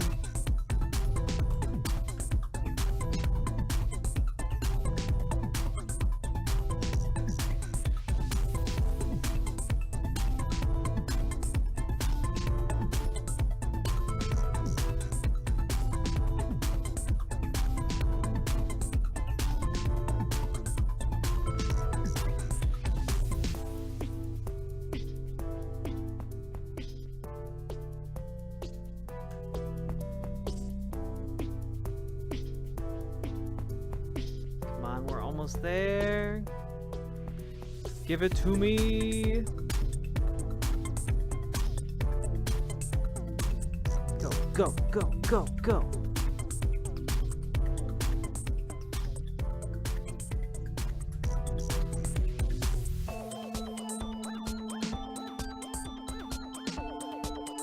We got to 100 minutes, baby.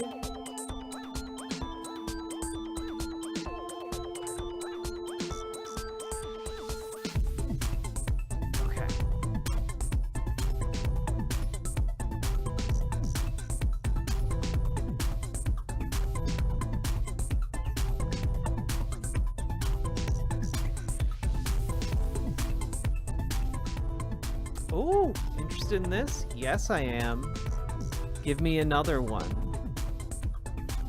Give me another revival. Let's go, baby.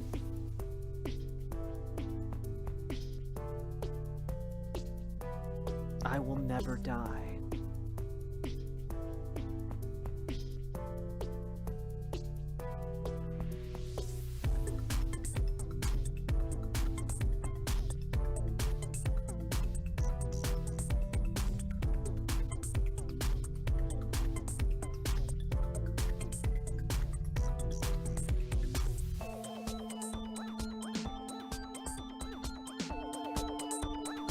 Excellent.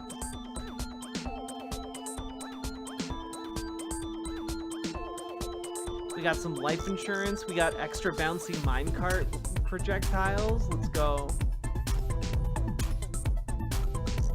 And I get stronger every time I die. So, like, I still have multiple lives with which to destroy these things. Alright. Let's go. Let's see if we can get any more weapons. Specifically, if we can get the ring weapon. I forget what it is exactly.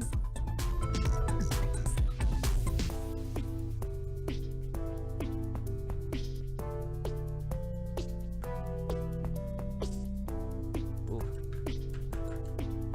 Okay. Let's try to get our HP back.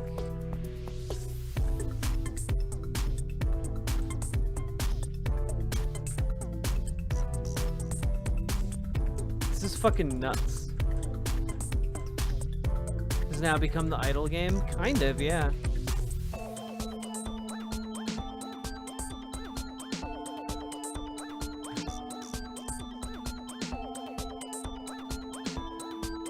Holy shit.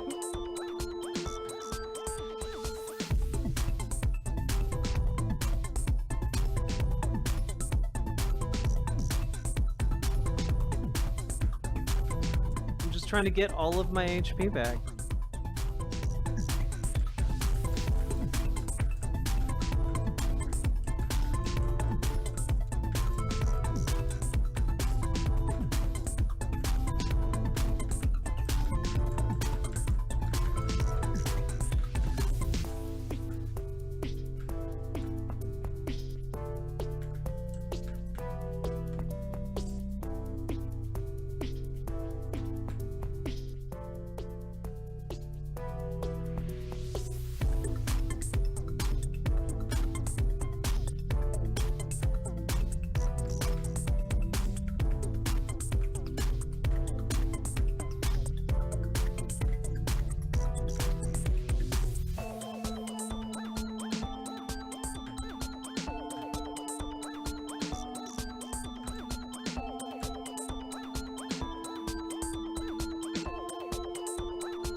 Click the button.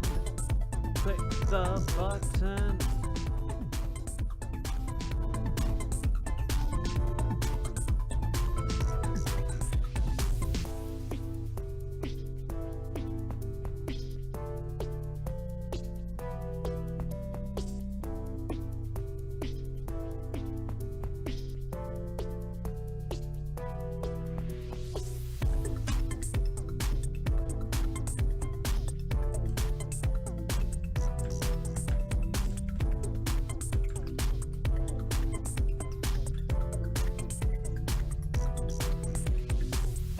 Here we go.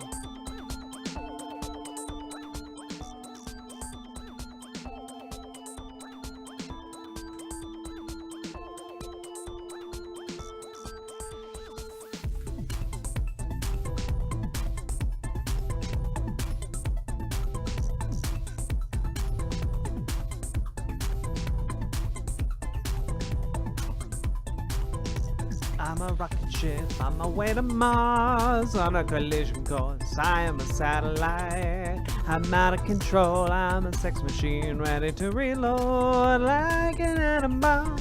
Gonna whoa, whoa, whoa, whoa, whoa, explode. sky, yeah, 600 degrees, that's why they call me Mr. Fahrenheit.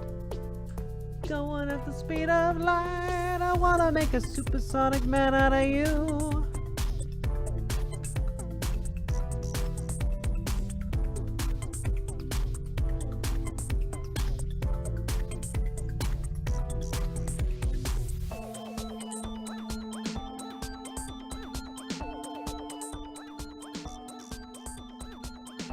Don't stop me now.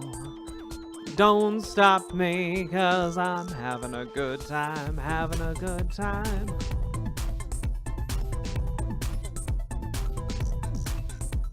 We have made it 2 hours in game.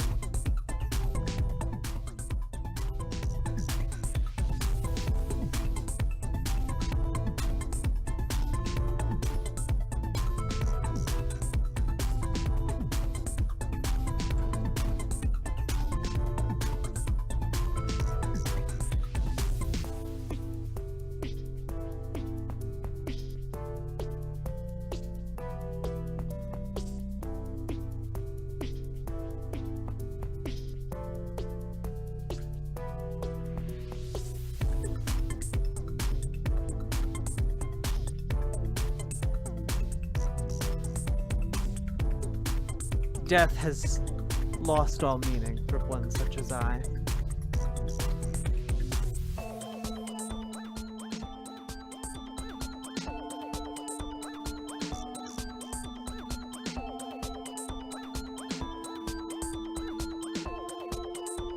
But Malachi, can one genocide something that is only animated due to the magics of undeath?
This is visual noise.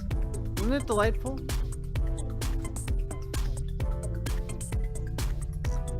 There's something really relaxing about the pure noise.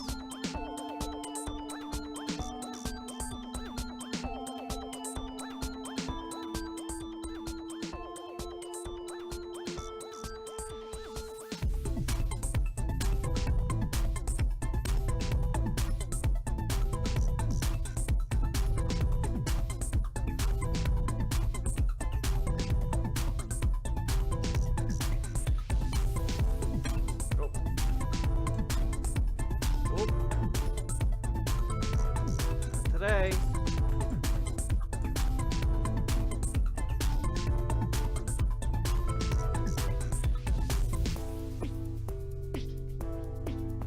Gonna regenerate a little bit.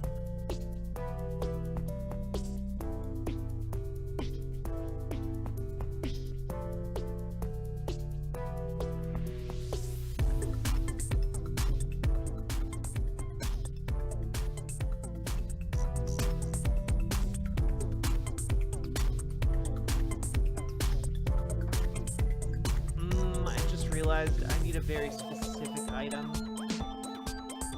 And it can't be an evolution.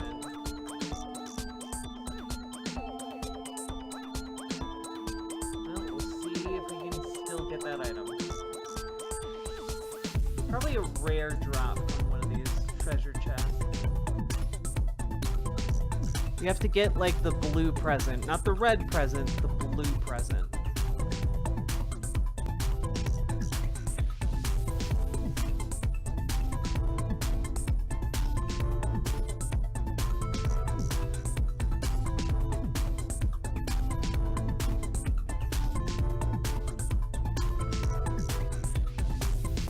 Oh no!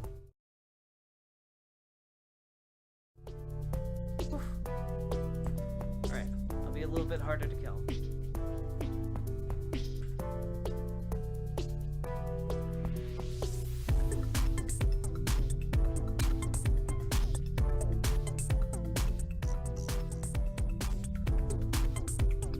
What level am I right now?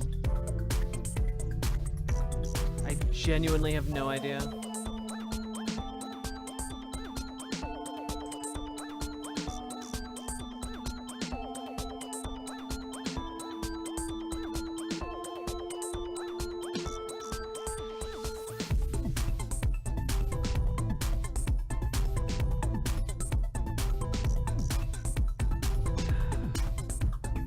Good night, Van Briggs.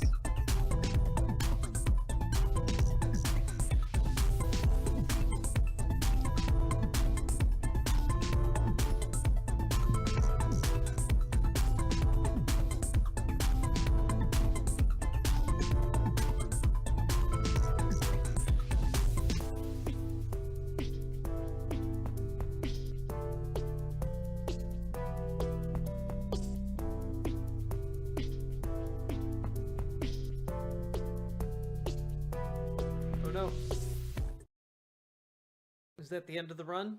That's the end of the run. 145 minutes. Hey! And we unlocked a new character. Evolve the Paco Batiliar. So I unlocked Robert. Oh, because I upgraded the I upgraded the bat item, so I unlocked the Batman character. That's great. That's a 10 out of 10 right there.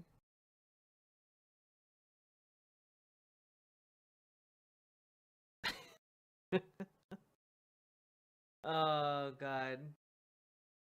Incredible. I also unlocked Santa and just bats. A character that appears to just be a cloud of bats.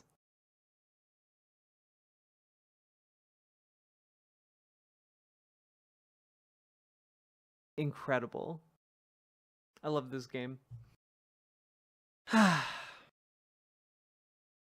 And yeah, there's a whole like adventure with different characters.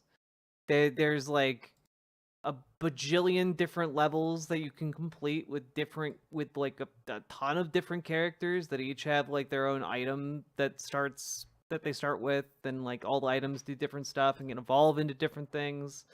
There's a secrets menu that I still have not figured out that allows you to cast spells, and I don't know what those do.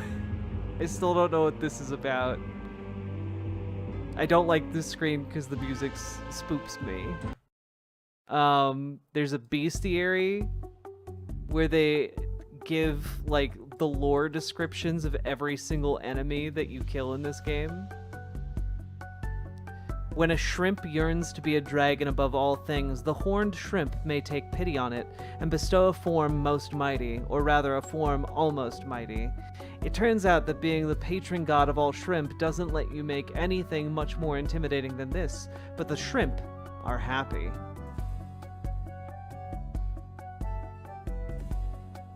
This game is great. That's some 10 out of 10 lore right there. Alright. And I still have a lot to unlock. I did find a roast chicken with a clock in the middle the other day, so that's pretty cool. Anyway, I like this game. You guys don't have to like it, but I like it.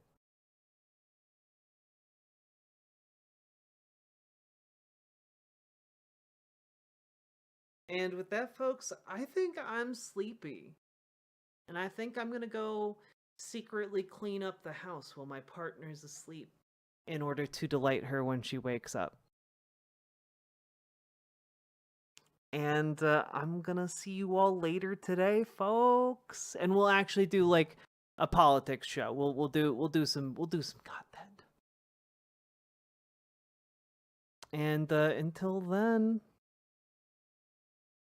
I will see you all, I guess, later today, because it's currently 5 o'clock in the morning. Good night, folks. I'm not going to play you out. It's just going to be an abrupt end of the stream today. I'm sorry. Bye!